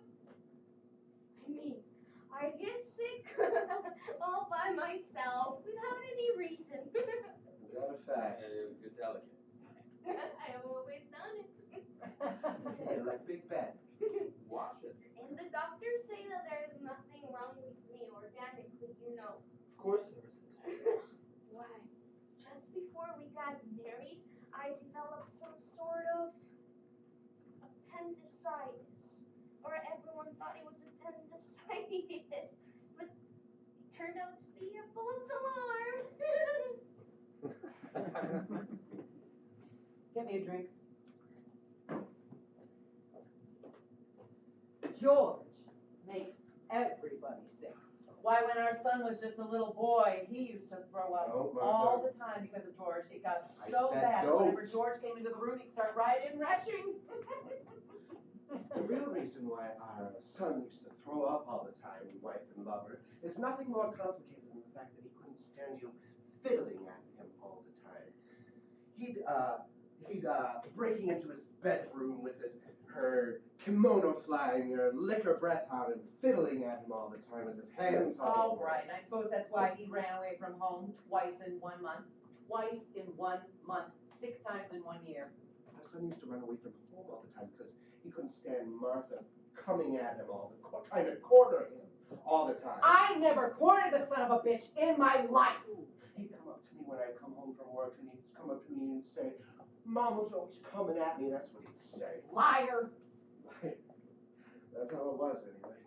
You were always coming at him. It was very embarrassing. If you thought it was so embarrassing, what are you talking about it for? Yeah, thanks, sweetheart. I didn't want to talk about it in the first place. I would have been perfectly happy if we never brought the subject up. I never want to talk about it. Yes, you do. When we're alone, maybe. We're alone. No, love. We've got guests. We sure have. Oh, I think I want a little more brandy. Can I have a little more brandy? Yes, dear. Fill her up. I don't think you. It will steady me, dear. I feel a little steady. Oh, you can't walk steady on half the bottle. Gotta do it right. Yes, I love brandy, I really do. Good for you. Goody, I thank think it's a you. good idea. Yes.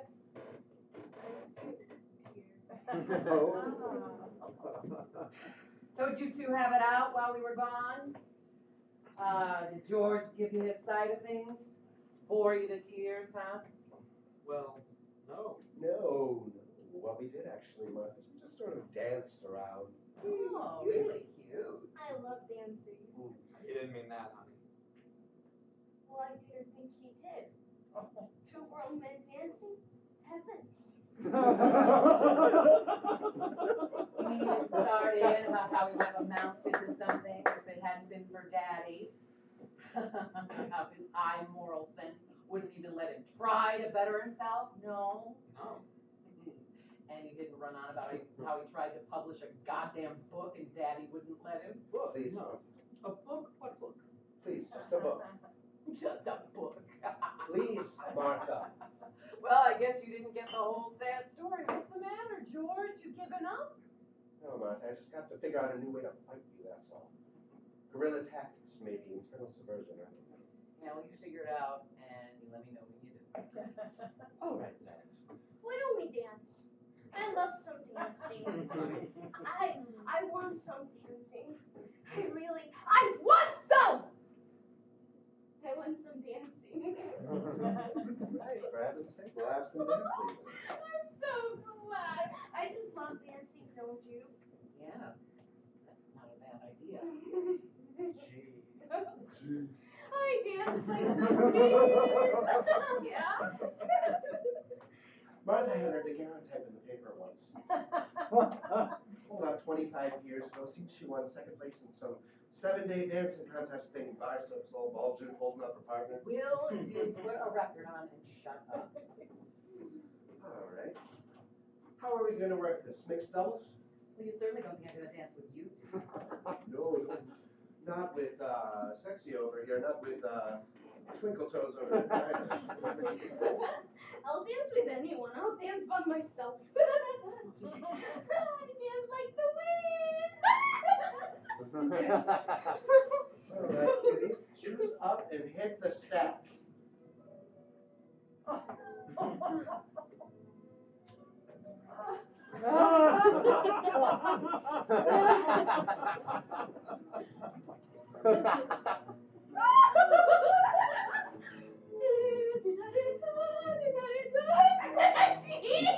All right, George, cut it out. Cut it out. What? Oh, son of a bitch.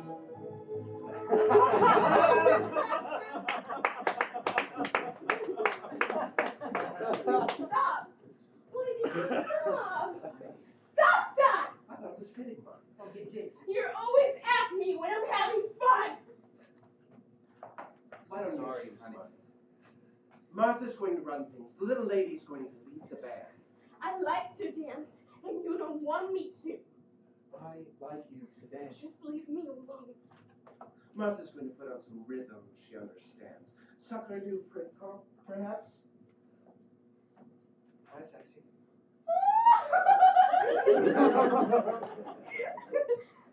All right, come on, Martha. Pick. Do your stuff. You're damn right. You want to dance with me, Angel Tits? What did you call my wife? If I can't do my interpretive dance, I don't want to dance anymore. I'll just sit here and... Oh. Hi. Hi. I'll just sit here and drink. Oh, you are strong, aren't you? Uh-huh. I like that. You're dancing like they've danced before. It's a familiar dance. They both know it. Don't be shy. I'm not. It's a very old ritual, monkey nipples. Old as they come. I don't know what you mean. I like the way you move. I like the way you look too. They like the way they move. That's nice. I'm surprised George didn't give you his side of things. Well, cute. he didn't. That surprises me. Does it? He usually does when he gets the chance. What do you know? It's really a very sad story. You have ugly talents. It would make you weep. Hideous gifts. Is that so? Don't encourage her. Encourage me. Go on. I warn you, don't encourage her. He warns you, don't encourage me. I heard him. Tell me more.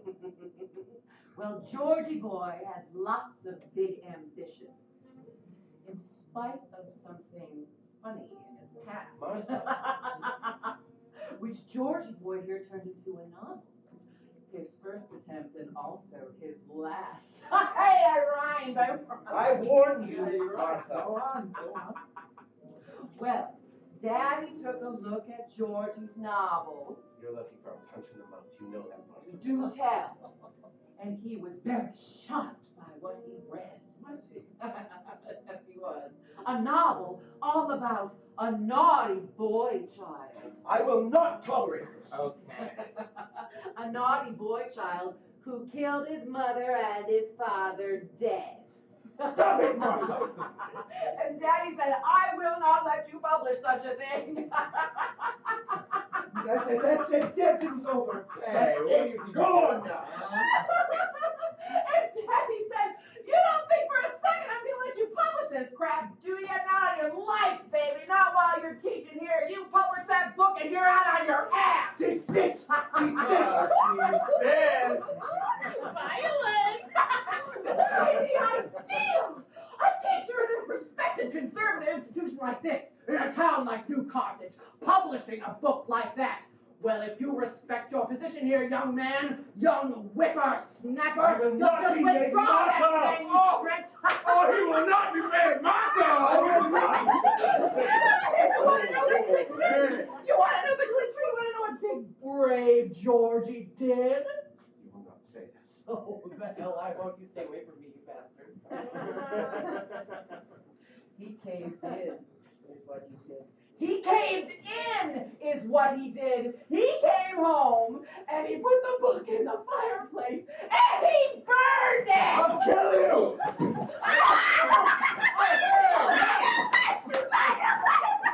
Satanic bitch! That's enough now.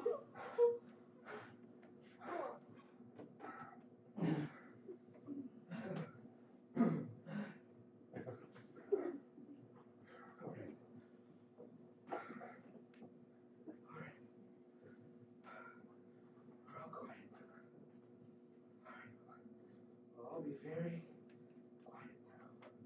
Coward. Fuck you, coward. Okay. That's enough now. That wasn't fair, you know. Tough.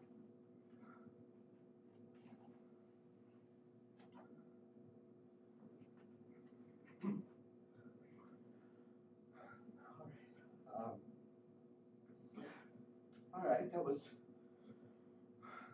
one game. What should we do now? Oh, come on. Let's think of something else. We've got through humiliate the host. We've gone through that one. What shall we do now? Look. Oh, look! Oh, look! I mean, come on! There are other games. We must know other games college types like us. That can be the limit of our vocabulary, can it? Maybe. Let's see now. What else can we do? There are other games. How about hump the hostess? How about that one? How about hump the hostess? You want to play that one? You want to play hump the hostess? Huh? Calm down now. Oh, is that for later? Mount her like a goddamn dog?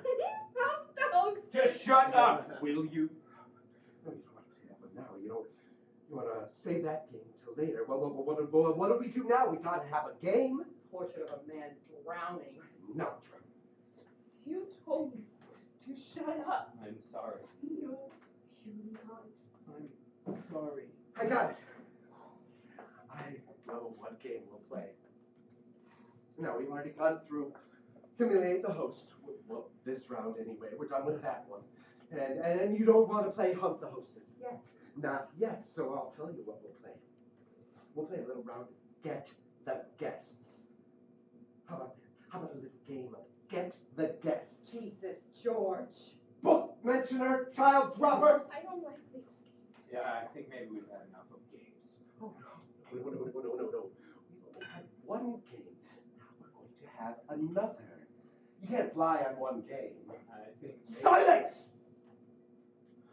Now, how are we going to play Get the Guests? George, for God's sake. You be quiet! I wonder.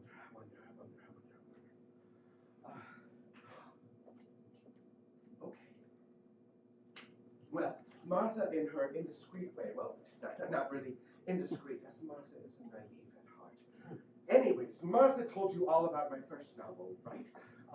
My memory book, which I sort of preferred she hadn't, but hell, that's blood under the bridge, right?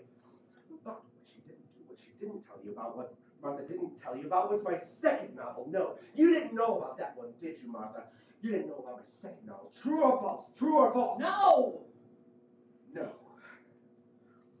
Well, it's an allegory, really, probably, but it can be read as straight cozy prose. And what it is it's about this nice young couple who comes out of the Middle West. It's a bucolic, you see, and this nice young couple comes out of the Middle West, and he's blonde and about 30, and a scientist, a teacher, a scientist, and his wife is a mousy little type who gargles brandy all the time. And they met when they was only teensy little types, and they used to sort of crawl under the vanity. I said just a minute! This is my game! You had yours, you people. This is my game! I like stories. I love to hear it. George, for heaven's sake. And Mousy's father was a holy man, you see. And he ran sort of a traveling clip joint based on Christ and all those girls. And he took the faithful, that's all, he just took them. This is familiar. No kidding. And he died, Mousy's father. And they pried him open and all sorts of money fell out. Jesus, money, Mary money, loot! I love familiar stories. They're the best. That's in the backwash. That's in the early part of the book. Anyway, Blondie and his frau out of the Plain States Cape. Very funny, George. Thank you. And they settled down in a town just like New Carthage. I don't think you better go on. Do you not? No.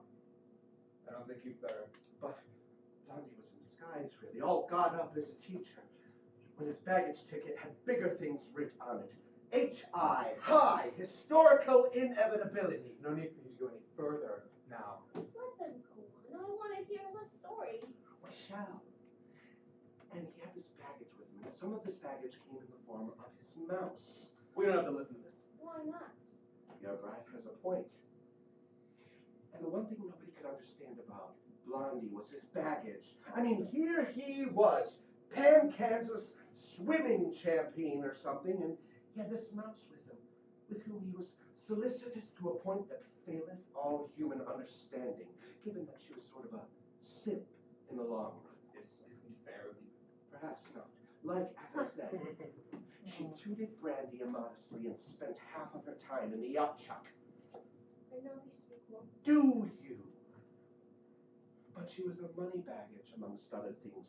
Godly money ripped from the golden teeth of the unfaithful, and she was put up with. I don't like this story. Please, don't. Perhaps you better stop, George. And she was put up with. Stop! Please don't. Beg, baby! Oh.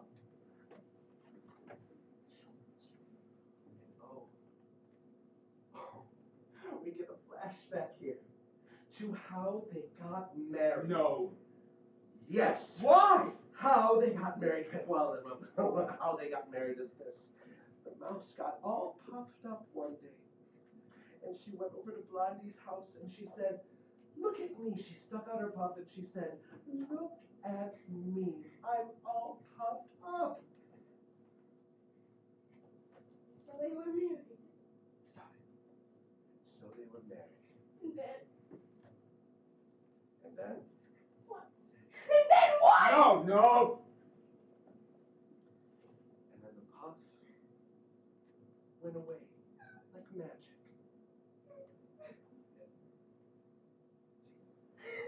And the book went away.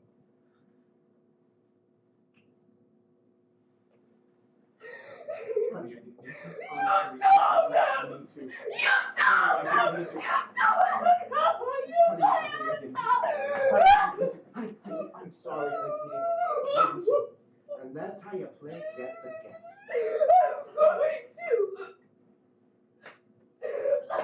I'm going to miss him. Unnaturally. Let me go! God almighty. Patterns of history. You shouldn't have done it at all. I hate hypocrisy. It was cruel and vicious Recover. and damaging. She'll get over it. Damaging to me! To me! Yes! Oh, beautiful, beautiful. You've got to have a swine to show you where the truffles are. Now you just rearrange your alliances, boys. You just look around and make the best of things. You just scramble back up on your feet. Go look after your wife. Yeah, just go pick up the pieces and come up with some new strategy, huh? You're going to regret this. Probably. I regret everything. Make you regret this. Look, you'd embarrass me, man.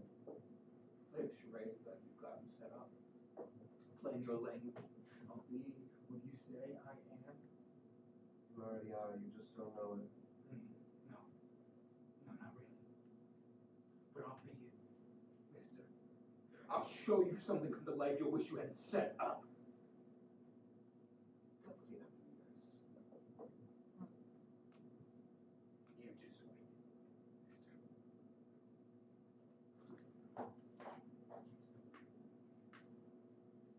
Ooh.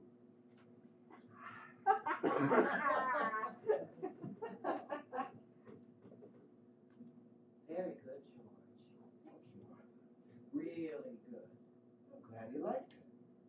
I mean, you did a good job. You really fixed it. That's the most life you've shown in a long time. Bring out the best in me, baby. Yeah. Pygmy hunting. Pygmy. You're really a bastard. I? Yeah, you. Baby, if quarterback there is a pygmy, you've certainly changed your style. What are you after now, giants? You make me sick. Oh, it's perfectly all right for you. I mean, you can make up your own rules. You can go around slashing away at everything in sight, scarring up half the world if you want to. But someone else try it? Oh, no, sir. You miserable. Hi, baby. I thought you'd like it. I did it all for you, sweetheart. Sort of your taste. Blood, carnage, and all. I thought you'd sort of get excited, heave and pant and come running at me with your melons bubbling. You really screwed up, George. Oh, for God's sake. I mean it. You really have. You can sit there in that chair of yours. You can sit there with a gin running out of your mouth, and you can tear me apart, humiliate me all night, and that's all right. That's perfectly fine. You can stand it. I cannot stand it. You can stand it. You married me for it. That's a desperately sick lie. Don't you know it even? Oh, Martha, My arm has gotten tired whipping you you're mad. for 23 years. You're deluded, Martha. You're deluded. It's not what I wanted. I thought you were onto yourself. I didn't know. I didn't know. I'm on to myself. No, you're sick.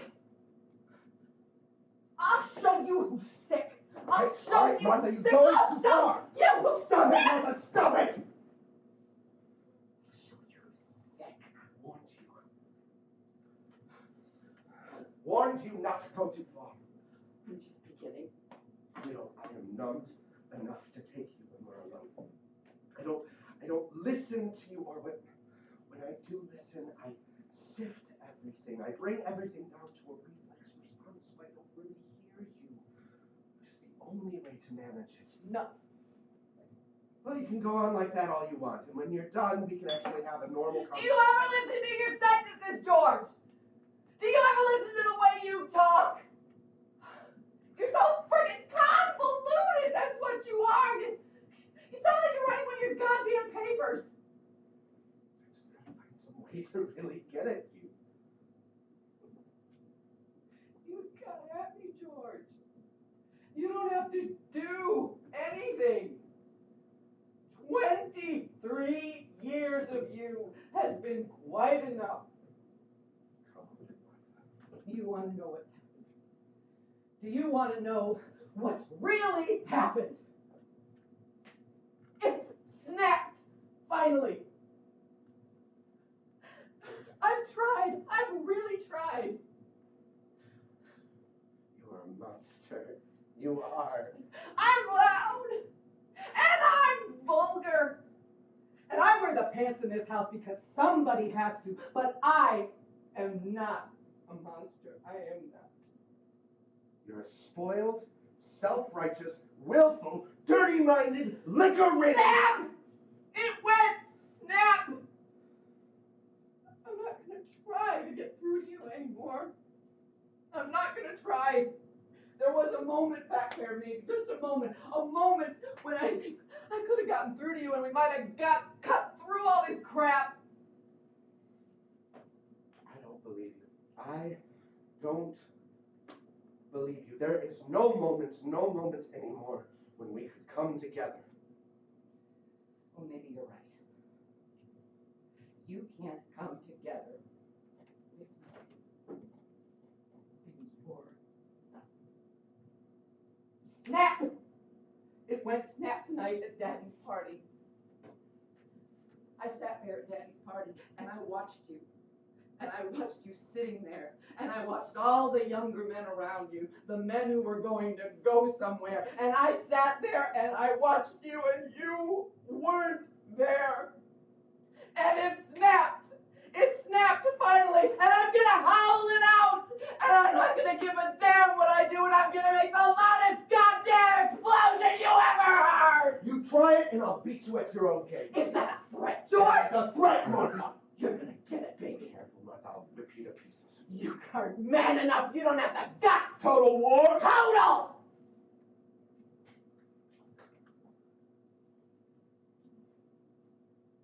Well, she's resting. Oh, Is she all right? I think so. Now, I'm terribly sorry. Forget it. yeah, it happens all the time around here. She'll be all right. She upstairs got her laying down on a bed. Well, may I? She's in the bathroom, on the bathroom floor. She's lying there. I don't think that's very nice. She likes it. She says it's cool. Still, I don't think If she likes it on the bathroom floor, let her be. You don't think she'd be more comfortable in the tub? No, she likes the floor. She took up a mat and she's lying on the tiles. She lies on the floor a lot. She really does. Oh. She gets lots of headaches and things, and she always lies on the floor. Is there ice? What? Ice. Is there ice? Ice. Ice, yes. Ice. Ice. Attaboy. Yes, I'll get some. So go. Ha! Besides, you want to be alone. I wouldn't be surprised, Martha. I wouldn't be surprised. Oh, you wouldn't, huh? No, you'd try anything.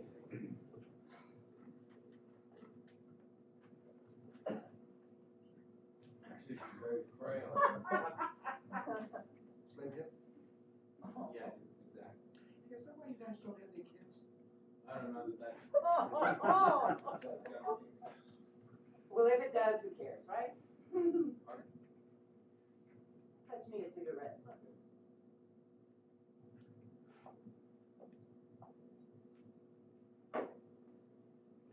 That's a good boy.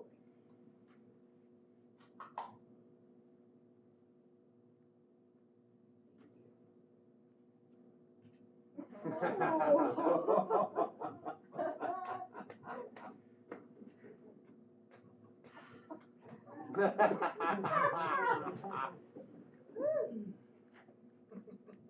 for being such a good boy, you can give me a kiss. baby a friendly kiss. Well, You won't get hurt, little boy. not so little. Oh, I'll bet you're not. Come on. But if he should come back in. Oh, George, don't worry about him. Besides, who could object to a friendly little kiss? It's all in the faculty. It's not that I don't want to, believe me. Oh, it would be a nice change for you, too. Yes, it would. And you could go back to your little wife, all refreshed. She wouldn't know the difference. Nobody else is going to know either.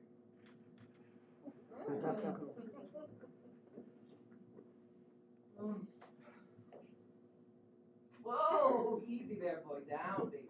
Don't rush it, huh? Oh, come on.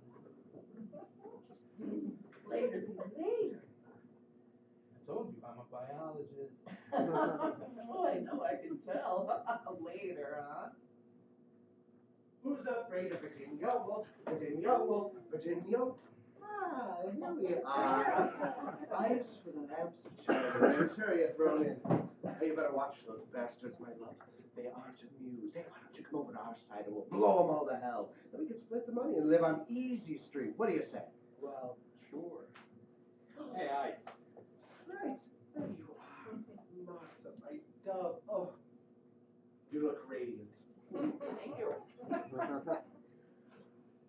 All right, let's see now. I've got the ice. Cotton. Got, Martha. Got is perfectly acceptable. It's just a little archaic, like you. What are you so cheerful about? Let's see now. I've got the ice. Can I make anyone a drink, Martha? Can I make you a drink? Yeah, sure, why not? Indeed. Why not? Oh, Martha, you've been nibbling away at your glass.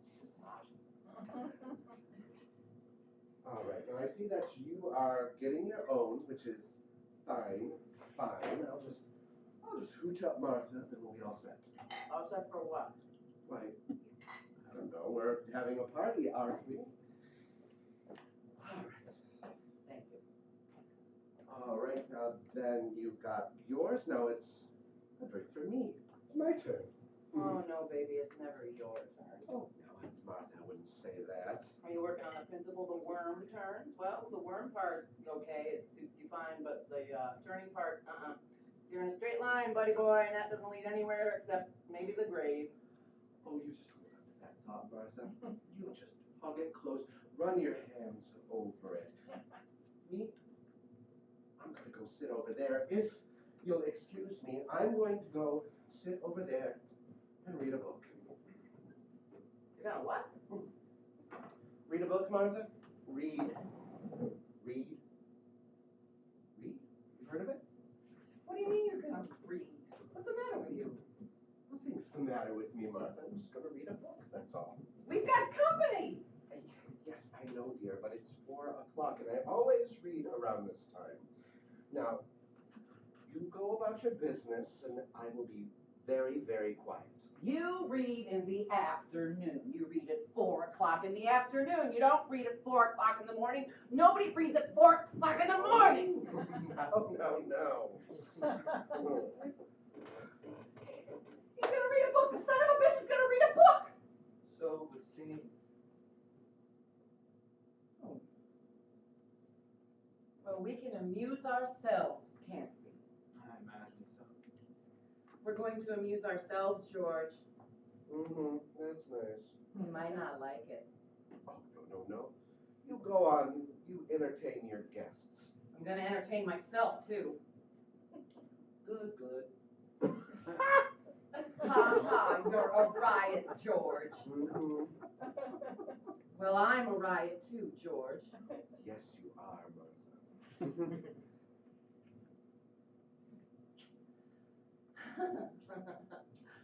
Can you guess what I'm doing, George?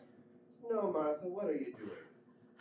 I'm entertaining. I'm entertaining one of the guests. I'm necking with one of the guests. Oh, that's nice. Which one? Oh, my God, you're funny.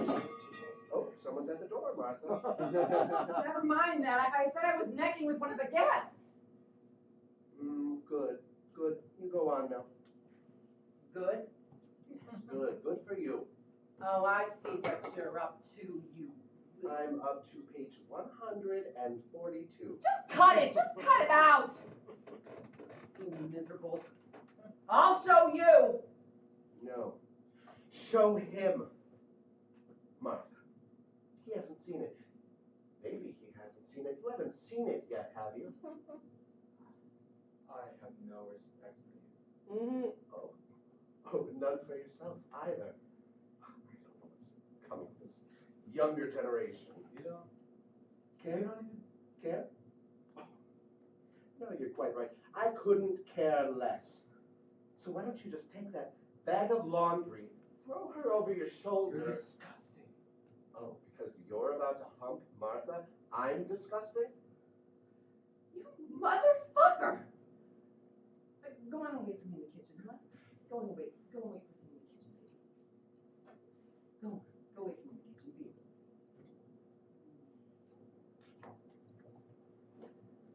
All right, now you listen to me. I'd rather read, Martha, if you don't mind. Well, I do mind. Now you pay attention to me. You come off this kick you're on, or I swear to God I'm gonna do it. I swear to God I'm gonna go in the kitchen and upstairs what, and... Martha?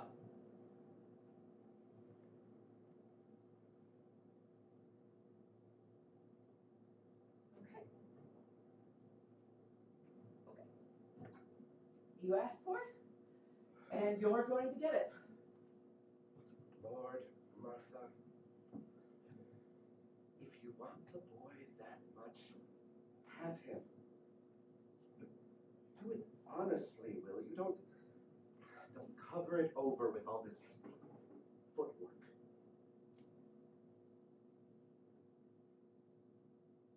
I'll make you sorry. You make me want to marry you. I'll make you regret the day you ever decided to come to this college. I'll make you sorry you ever decided to let yourself down.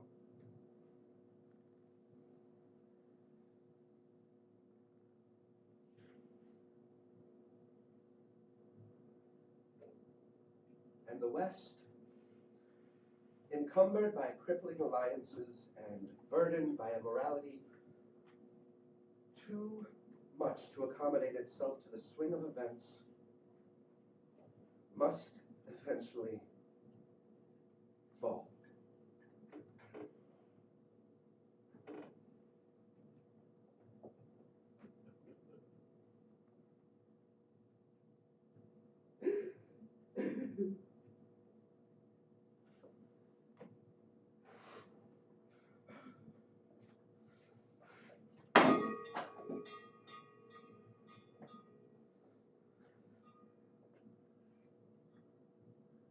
You're gonna regret this, Martha.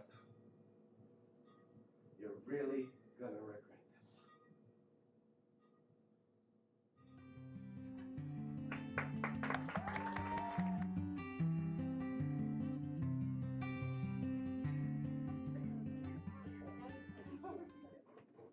Hey! Hey! Where is everybody?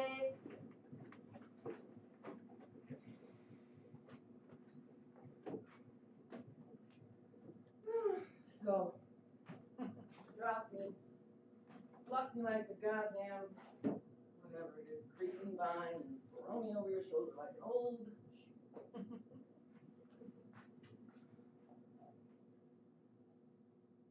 George? George? George, are you hiding or something? George?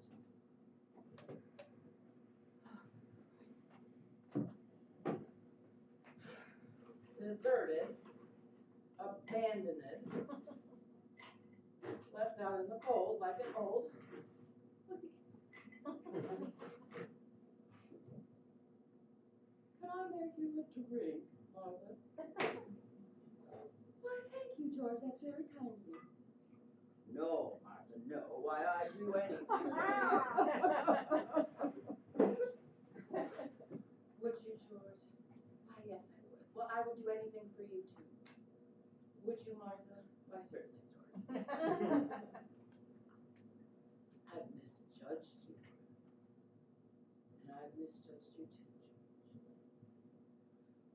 is everybody? Hop the houses!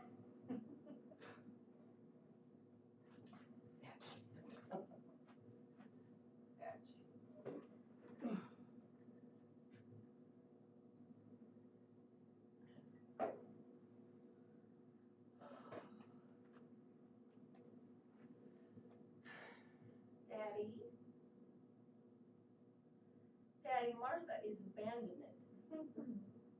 left to her own vices at something o'clock in the old AM. Daddy White Mouse,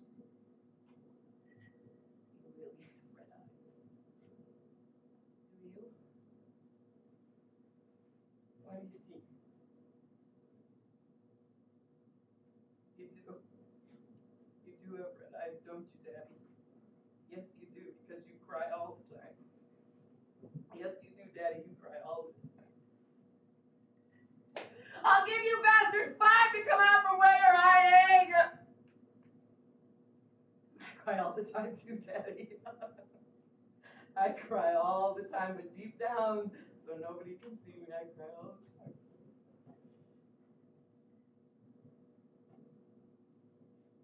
And George cries all the time too. And what we do is we cry, and we take our tears, and we put them in the icebox, in the goddamn ice trays, until they're all frozen, and then we put them in our drinks.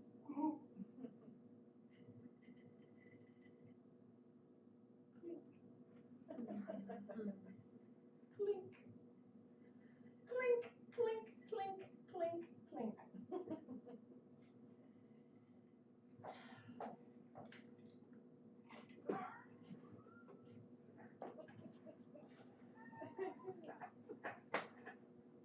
Clink. My God, you've gone crazy too. Clink. You've all gone crazy. Probably. I come downstairs, and what happens? What happens? My wife's talking to the can with a liquor bottle, and she winks at me. Winks at me. Oh, she's never wunk at you. That's a shame. She's lying down on the floor again. The tiles all curled up, and she starts peeling the label off the liquor bottle. Brandy bottle. Well, we'll never get the deposit back that way. I ask her what she's doing, and she goes, nobody knows I'm here. I come back in here, and you're going, clink, clink, for God's sake, clink. Clink. You've all gone crazy. Yes, sad but true. Where's your husband? He is vanished. Poof. Crazy. Ah, 'tis a refuge we take with the unreality of the world waste we are to live. Oh, relax, sink into it. You're no better than anybody else. I think I am. Well, you are certainly a flop in some departments. I beg your pardon? I said you're certainly a flop in some I'm departments. sorry you're disappointed. I didn't say I was disappointed, stupid. You should try me sometime when we haven't been drinking for 10 hours and maybe. I wasn't talking about your potential. I was talking about your goddamn performance. Your potential is fine. It's dandy. Absolutely dandy. I haven't seen such a dandy potential in a long time, but oh baby, are you a flop? Everybody's flopped. Your husband's a flop. I'm a flop. You're all flops. I am the Earth Mother, and you are all flops! Disgust me.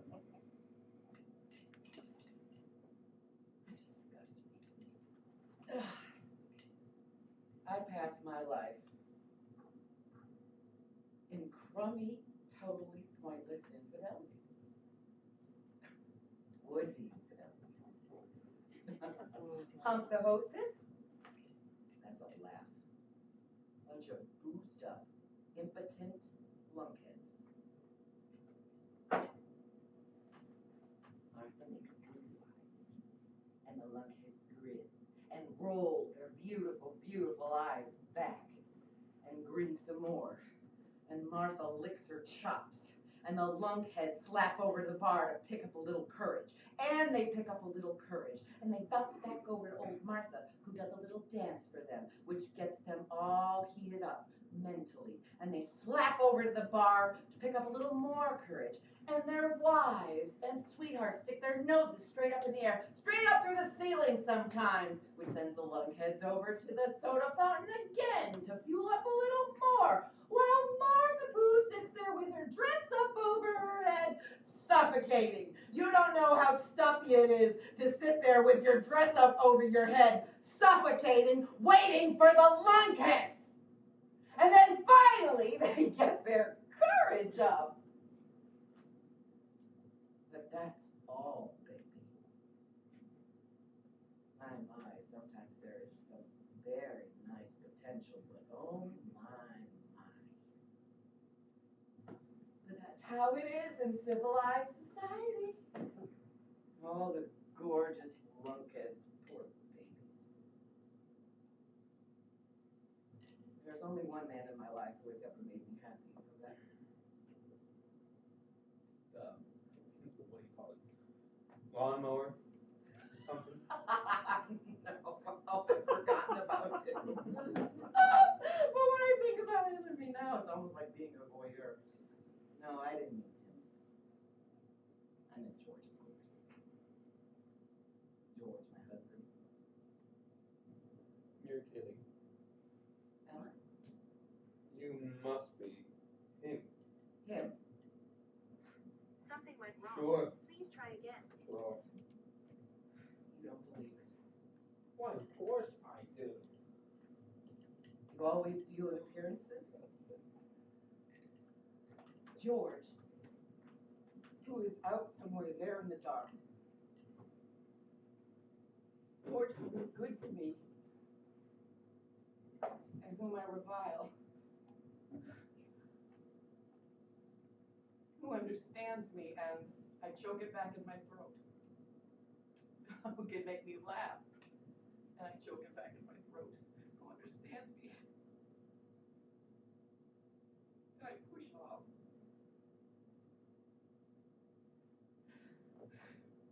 Who can hold me at night so it's warm, and whom I will bite so there's blood. Who can learn the games we play as quickly as I can change the rules. Who can make me happy. And I do not wish to be. And yes, I do wish to be happy.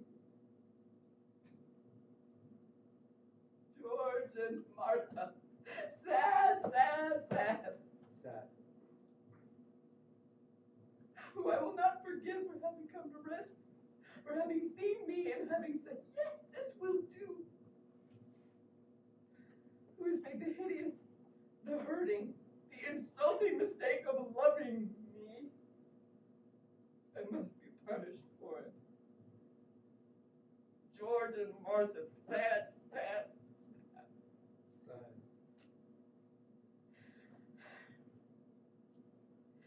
Who tolerates, which is intolerable. Who is kind, which is cruel. Who understands, which is beyond comprehension. George and Martha. Sad. Sad. Sad. Someday. Some night, some stupid liquor-ridden night, I will go too far and I will either break the man's back or I will push him off for good, which is what I deserve. I don't think he's got a vertebra intact. You don't think so? Oh, you little boy, sitting there hunched over that microphone of yours. Microscope. Yeah. You don't see what goes on, do you? You see all the little specks and crap, but you don't see what goes on, do you? I know when a man's head's back broken. I can see that. Can you? You're damn right.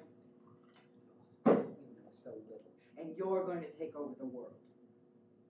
All right. You think a man's had his back broken just because he makes like a clown and walks bent, huh? I Is said that all you right. know? Oh, the stallion's mad, huh? Oh, the gelding's all upset. You're swinging wild, don't you? Just angry. I'm a Gatling gun. Aimless, pushery, pointless. Oh, you poor little bastard. They are everything.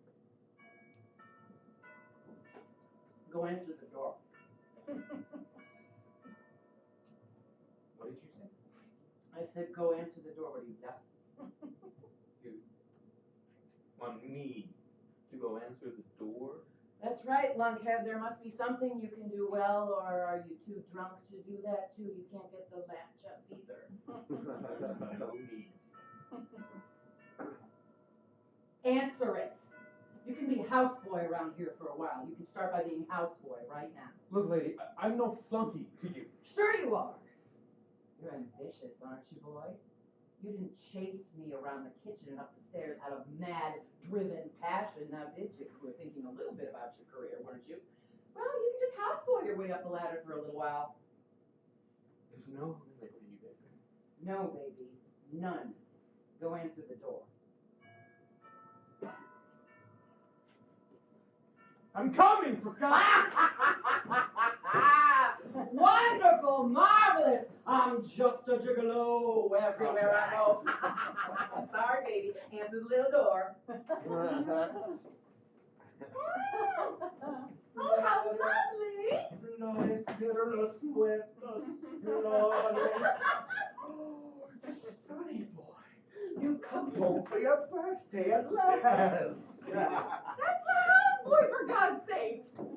Really? You mean that's not our own little Sonny Jim? Our own little all-American something or other? Oh, I certainly hope not. He's been acting awful funny if he is. Oh, Chippy. Oh, I brought you these flowers, Martha, because I well used. Oh, hell, gee. Pansies, rosemary, violets, my wedding bouquet. Your kids don't mind, I think I'll just... You stay where you are. You make my hubby a drink. Oh, I don't think I will. no, Martha, don't. That would be too much. He's your house boy, I'm nobody's not house mine. Now, I'm nobody's houseboy now.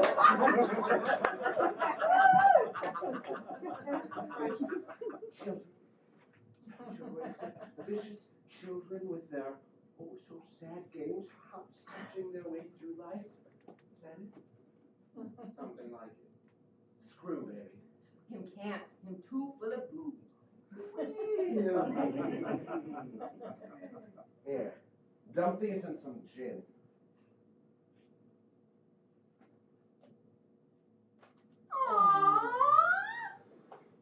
What a terrible thing to do to Martha's snapdragon. Oh, is that what they are?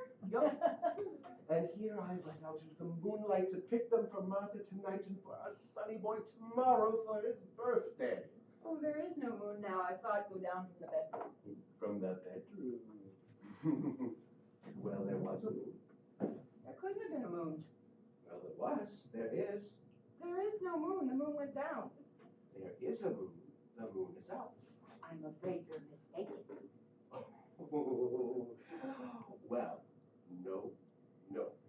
There is no goddamn moon. Oh, my dear Martha, I did not go picking snapdragons in the stony dark. I did not go scrambling through Daddy's greenhouse in the pitch. Yes, you did. You would. Martha, I do not pick flowers in the blink. I have never robbed a hothouse without there is some light from heaven. There is no moon. The moon went down. Oh, that may very well be Chastity. The moon may very well have gone down, but it came back up. The moon does not come back up. When the moon has gone down, it stays down. You don't know anything. If the moon went down, then it came back up. Bullshit. Ignorance, such ignorance. Watch who you're calling ignorant.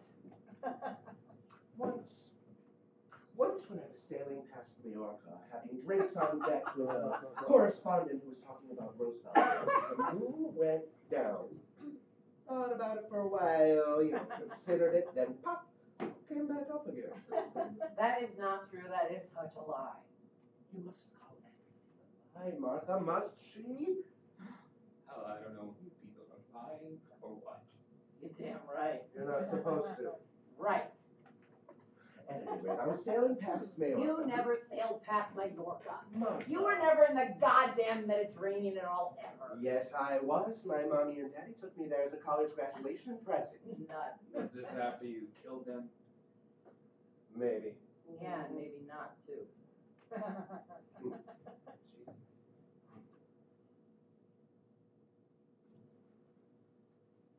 Ha!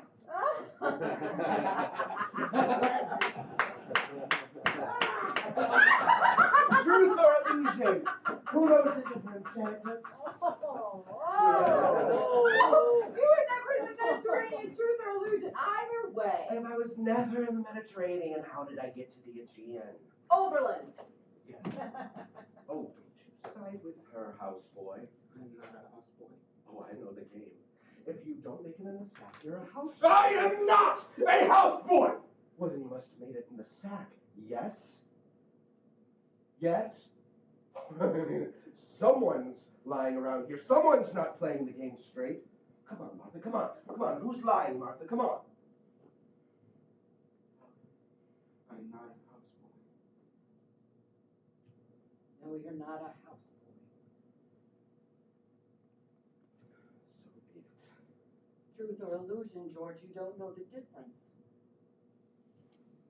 No, but we must carry on as though we did. Amen. Snap! Went the dragons. Thank you. Here we go round the mulberry bush. Skip it. I said, here we go round the mulberry bush. Yeah, we know. Snap, go the dragons. Snap! Don't, George! Snap! Don't do that. Shut up, stud. I'm not a stud. Either way, snap, you disgust me. Does it matter to you, George? Snap! No, it doesn't actually. Either way, I've had it. Do you want me to do something to You him? leave him alone. If you're a houseboy, then you'll pick up after me. But if you're a stud, you'll go protect your plow. Either way, everything. Truth or illusion, George? Doesn't it matter to you at all? Snap. Got your answer, baby? Got it. Just gird your blue-veined loins, girl, because we've got one more game to play, and it's called Bringing Up Baby. Jesus, George. Now, I don't want to make any fuss. Now, you don't want any scandal around here, do you, big boy? You don't want to screw things up. You want to maintain your timetable, don't you? Then sit. And you, pretty miss, you like fun and games, don't you? You're a sport from way back, aren't you? All right, George, all right. Good. All right, well, oh, but we're not all here. Your little wifelet is missing. Look, she's had a rough night. She's in the Well, kitchen. we can't say that with everybody here. No, that's a fact. We've got to have your little wife, Sue. Cut that! Then get off your butt and go bring the little dick back in here. Be good puppy and go fetch. Fetch, go puppy, good fetch. One more game. I don't like what's going to happen. You know what it is? No, but I don't like it. Maybe you will, Martha. No, Well, it's a real fun game, Martha. no more games. One more, baby, and then it's Betty bye. Everyone packs up his tools and baggage and stuff and goes home. You and me, well, we're gonna climb them well-worn stairs. No, George, no. Oh, you're gonna love it, baby. No, George, please. Oh, just one more, baby, then it's almost done. No more games. It's games I don't want. No more games. Don't climb stairs with Georgie. No more games. Ugly games, ugly You enough. want to play again? Of course you do. Original game girl and all. Sure you do. Ugly games. Ugly, and now this new one. You love it, baby. No, You'll have a ball. no, George, please, no more. Don't you games. touch me! You keep your paws clean for the undergraduates. Ah! Listen to me, Martha. Ah! You've had quite a night for yourself. Quite an evening. And we are going on, and I'm going to have at you, and it's going to make your performance tonight look like an Easter pageant. Now, I want you to get a little life in you, baby. I want you to get a little life in you. Stop I want you it! on your feet and swinging, because I'm going to knock you around. Stop and I want you up for it. No! All right, George. What do you want, George? An equal battle, baby, that's all. You'll get it. I want you mad. I'm mad. Get madder. Don't worry about it. Good for you, girl. We're going to play this one to the death. Yours. You would be surprised. Here come the tots. You'll be ready now. Here we are. Funny. Well, now, how's the bunny? Funny. Bunny funny. Good for bunny. Get on with it, George. Honey funny bunny. Hello, dear. It's almost dawn, for Christ's sake. Hello, dear. Say hello to your little wife and to your little bunny, for God's sake. Hello, Oh, so nice. All right. So we had a real good evening, I think. All things considered. We've sat around. We've got to know each other. We've had fun and games. Curl up on the floor, for example. The tiles. The tiles. Snap the dragon. Peel the label. Peel the what? Label, peel the label. I peel labels. Oh, peel the label, sweetie. And when you get through the skin, all three layers, through the muscle, slosh aside the organs, that which is still sloshable. Do you know what you do then? When you get down to the bone, you haven't gotten all the way there yet. There's something inside the bone, the marrow, and that's what you gotta get at. I see. The marrow. But bones are pretty resilient, especially in the young. Now take our son. Who? Our son. Martha's and my little joy. You mind? No. Go ahead. George, Yes, Martha. just what are you doing? My dear, I was talking about our son. Don't. Isn't Martha something? I mean, here we are on the eve of our boy's homecoming, on the eve of his 21st birthday, on the eve of his majority, and Martha here says, don't talk about him. Just don't. But I want to talk about him, Martha. I think it's important we talk about him. Well, Bunny and, well, whichever he is, they don't know much about Junior. I think they should. Just don't. You. Hey, you. You want to play Bringing Up Age, don't you? You snapping at me? That's right. You want to hear about our bouncy boy, don't you? Yeah, sure. Yeah. You, sweetheart, you want to hear about our son, don't you? Yes, my little joy. Do you want to talk about him, Martha, or shall I? Don't, George. Okay. All right. Well, he's a nice kid, really, in spite of his home life. I mean, most kids grow up neurotic. What with Martha carrying on the way she does, sleeping until 4 p.m., climbing all over the poor bastard, trying to break into the bathroom door when he was washing in the tub when he's 16, and bringing in strangers into the house. And All right, okay. That's enough. You want to take Why would over? anyone want to wash anyone who's 16 years old? Well, why? Because it's our baby poo. All right, our son. You want our son, you'll have it. Want a drink, Ma? Yes.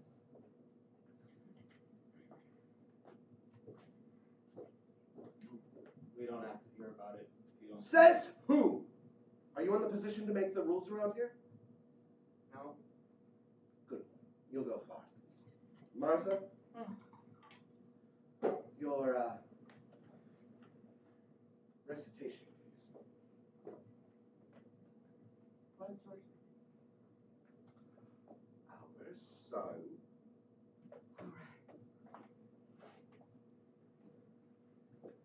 All right. Our son.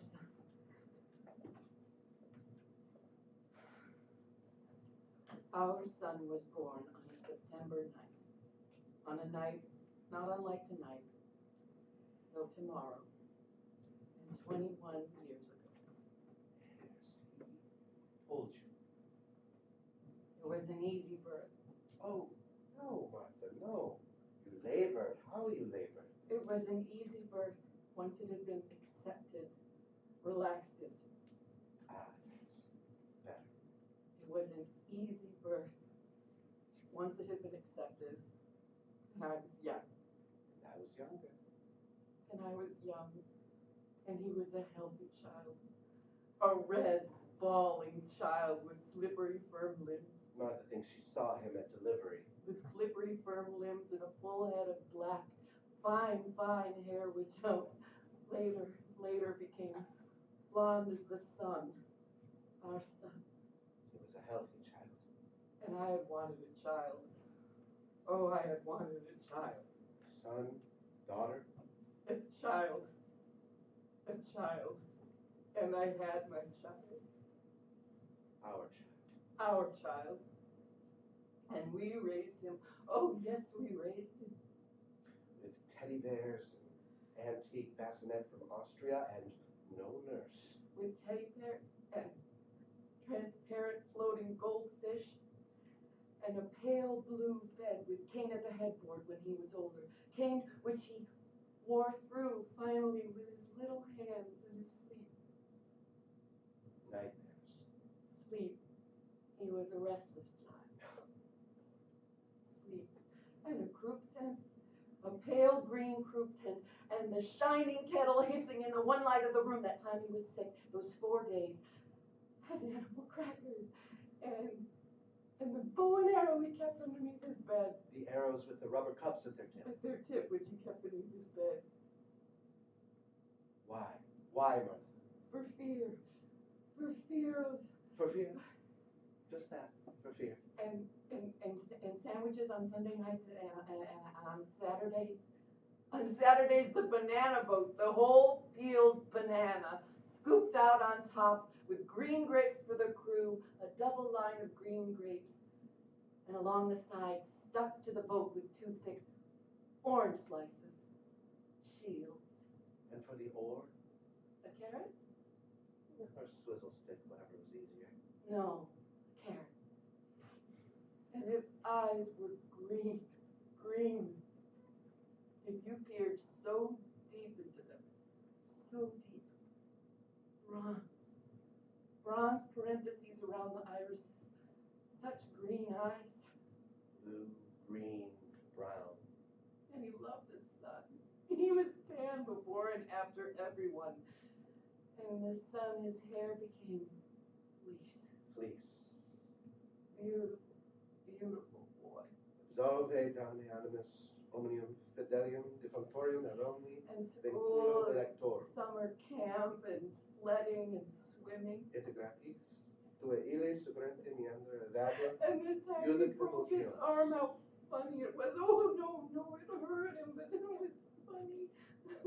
In a field, his very first cow, the first he'd ever seen. And he went into the field to the cow, where the cow was grazing, head down, busy, and he mooed at it. He mooed at it. And the beast, surprised, swung its head up and mooed at him. All 3 ears of him.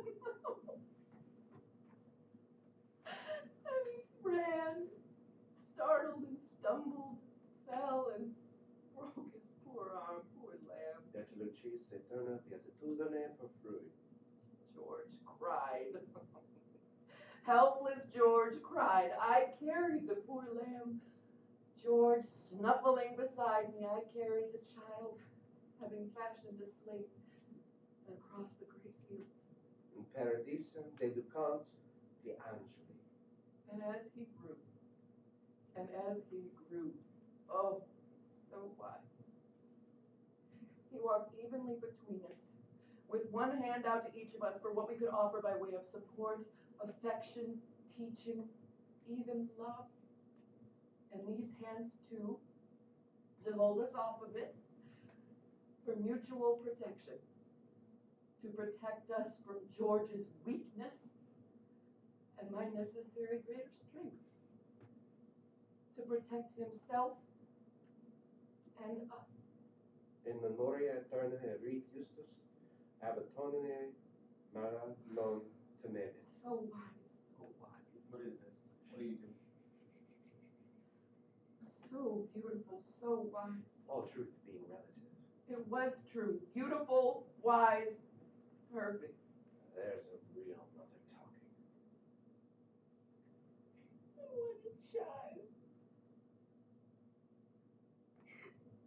What a child. What a child. I want a baby. What a principle. Of course, this state, this perfection couldn't last. Not with George around. There, you see, I knew she'd shift. Not with George around. A drowning man takes down those nearest, and George tried, and oh God, how I fought him! God, how I fought him! Lesser states can't stand those above them. Weakness, imperfection cries out against goodness and innocence, and George tried. How did I try, Martha? How did I try? How did you what? What? No. No, our son is grown up. He is grown up. He is away at school, college. He is fine. Everything is fine. Oh, come on, Martha. No, that's all. Oh, come on, sweetheart. You can't just cut a story off like that. You started to say something. Now say it. No. Well, I will. No. See, Martha likes to cut things off just when the going gets good, just when things start getting a little rough. Now, Martha is a misunderstood little girl. She really is. Not only does she have a husband who is a bog, younger than she is, bog, albeit. Not only does she have a husband who is a bog, but she also has, well, the tiniest problem with spirituous liquors. Like she can't get enough of them. No more, George. And on top of all that, poor, weighed down girl. A father who couldn't give a damn if she lived or died. Who doesn't care what happens to his only daughter. And on top of all that, a son who fought her every inch of the way, who didn't want to be turned into a weapon against his father, who didn't want to be used as a goddamn club every time Martha didn't get her way. Lies! Lies! Lies? A son who didn't want to disown his father, who came to his father for advice, for information, for love that was not mixed with sickness. And you know what I'm talking about, Martha. Who didn't want to be turned into a goddamn cuddle every time he could not even tolerate his slashing, braying residue that called itself his mother. Mother! All right, you. A son who is so ashamed of his father that he asked me once if it maybe wasn't true, as if he had heard from some cruel boys, perhaps, that he was not our child, who could not tolerate the shabby failure his father had become. Lies! Lies? Who would not bring his girlfriends to the house? In shame of his mother. Of his father, who writes letters only to me. Or so you think. To my office, to me. Liar! I have a stack of them. You have no letters. Oh, and you have. He has no letters. A son who spends his summers away from his family on any pretext because he can't stand the shadow of a man flickering around the edges of a house. spends his summers away, and he does, who spends his summers away because there's no room for him in a house full of empty bottles, lies, and a harridan who... Liar! Liar? A son who I have raised as best I can against vicious odds, against the weakness of corruption of weakness and petty revenges. A son deep in his gut wishes he had never been born. I have tried. Oh God, I have tried. The one thing I have tried to keep pure and unscathed through the sewer of this marriage, through the sick nights and the pathetic stupid days, through the derision and the laughter. Oh God, the laughter. One failure after another, one failure compounding another failure, each attempt more sickening and numbing than the one before. The one thing, the one person I have tried to protect, to raise above the mire of this vile, crushing marriage, the one light in all this darkness, our son! Stop it!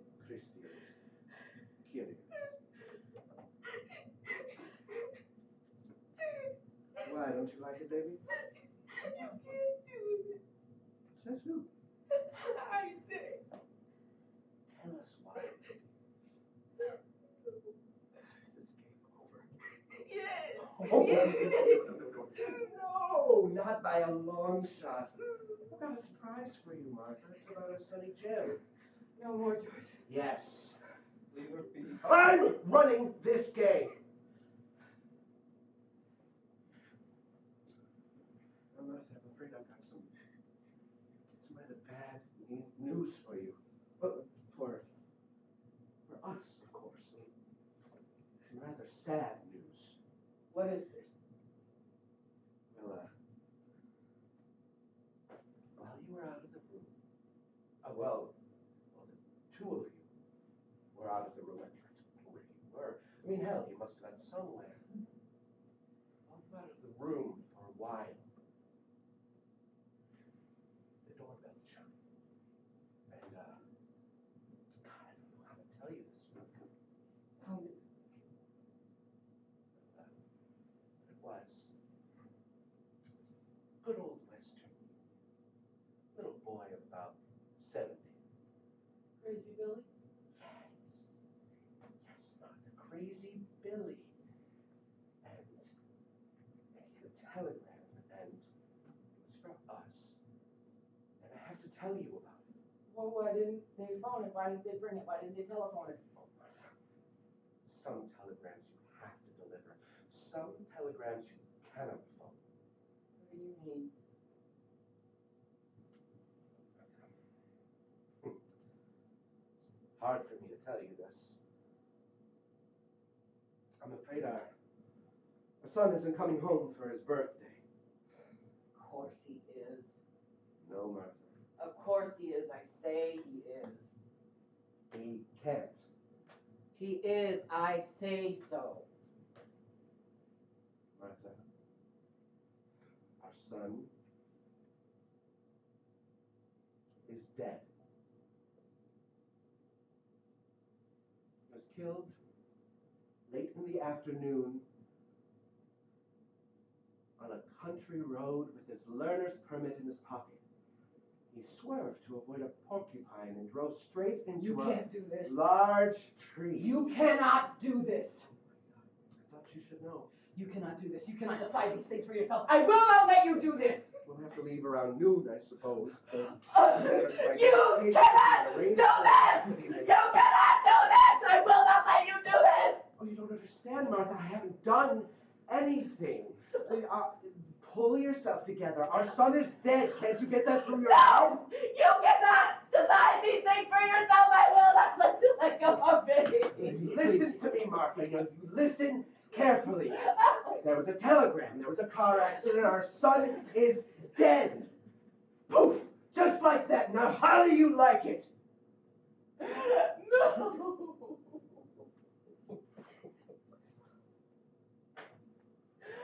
No!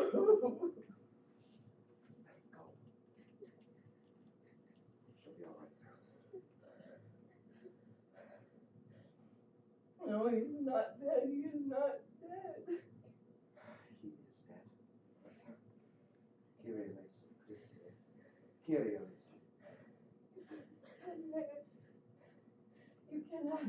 You may not decide these things. Maybe he hasn't decided anything. It's not his doing. He doesn't have the power. That's right, Martha. That's right. I'm not a god. I don't have the power over life and death, do I? You cannot kill him. You cannot have him die.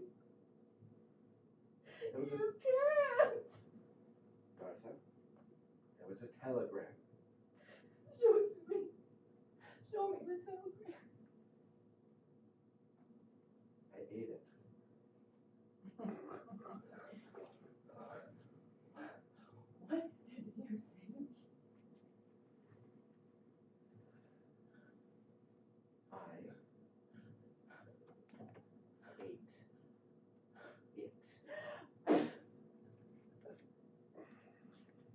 Good for you, Martha. You think that's the way to treat him at a time like this? Making an ugly goddamn joke like that? Huh? You're not gonna get away with this. You know the rules, Martha. For Christ's sake, you know the rules. No. What are you two talking about? I could kill him anytime I wanted to. He is our child. And you bore him, and it was a good birth. He is our child. Yes, and I have killed him. No. Yes. I think I understand this. Do you? Jesus Christ, I think I understand. Good for you, Buster. Jesus Christ. You have no right. You have no right at all. I have the right, Martha. We just never spoke of it, that's all. I could kill him anytime I wanted to. But why? Why? Because you broke our rule, baby. You mentioned it. You mentioned him to someone else. No, I didn't. I never did. Yes, you did. Who? Who? To me. Mentioned him to me.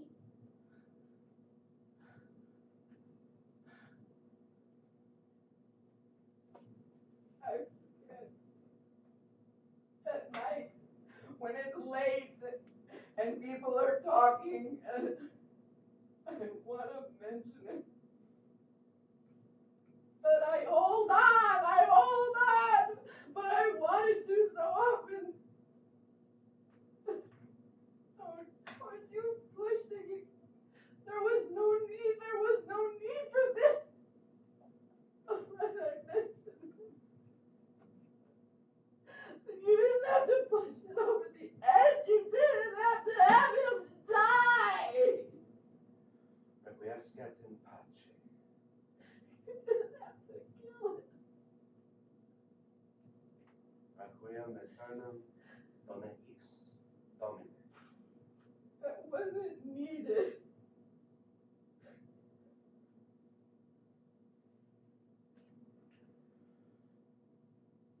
It'll be dawn soon. The party's over. You couldn't have any. We couldn't. We couldn't. Home to bed now, children. It's way past your bedtime.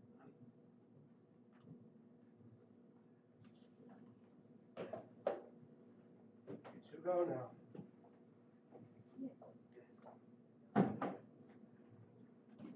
I'd like to. Good night.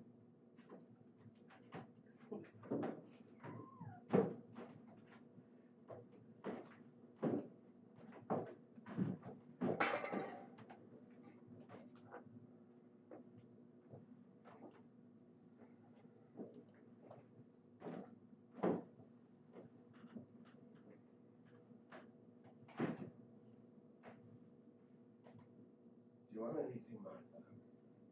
No. Nothing.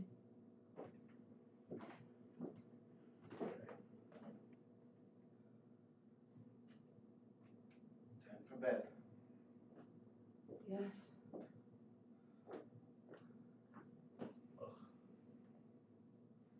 Are you tired? Yes. I am. Yes. Sunday tomorrow. All day. Yes.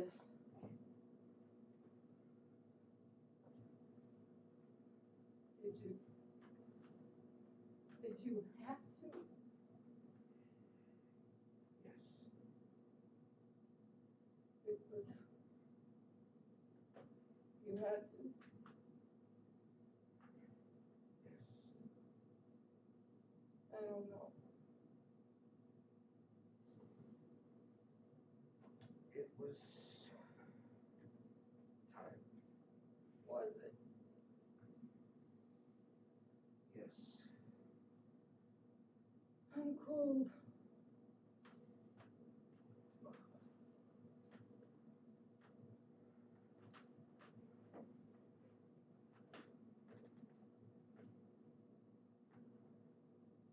It's late.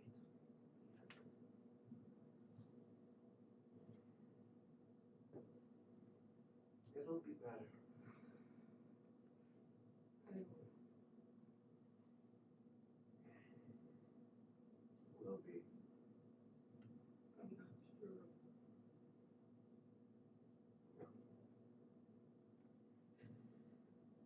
Just us.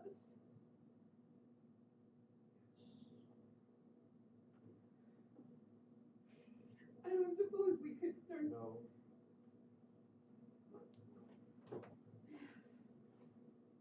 No.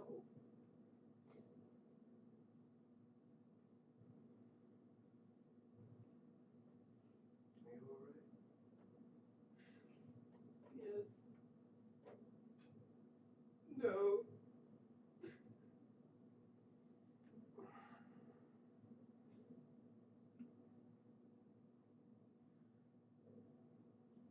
Who's afraid of Virginia Woolf? Virginia Woolf. Virginia Woolf. I am George. Who's afraid of Virginia Woolf? I am George.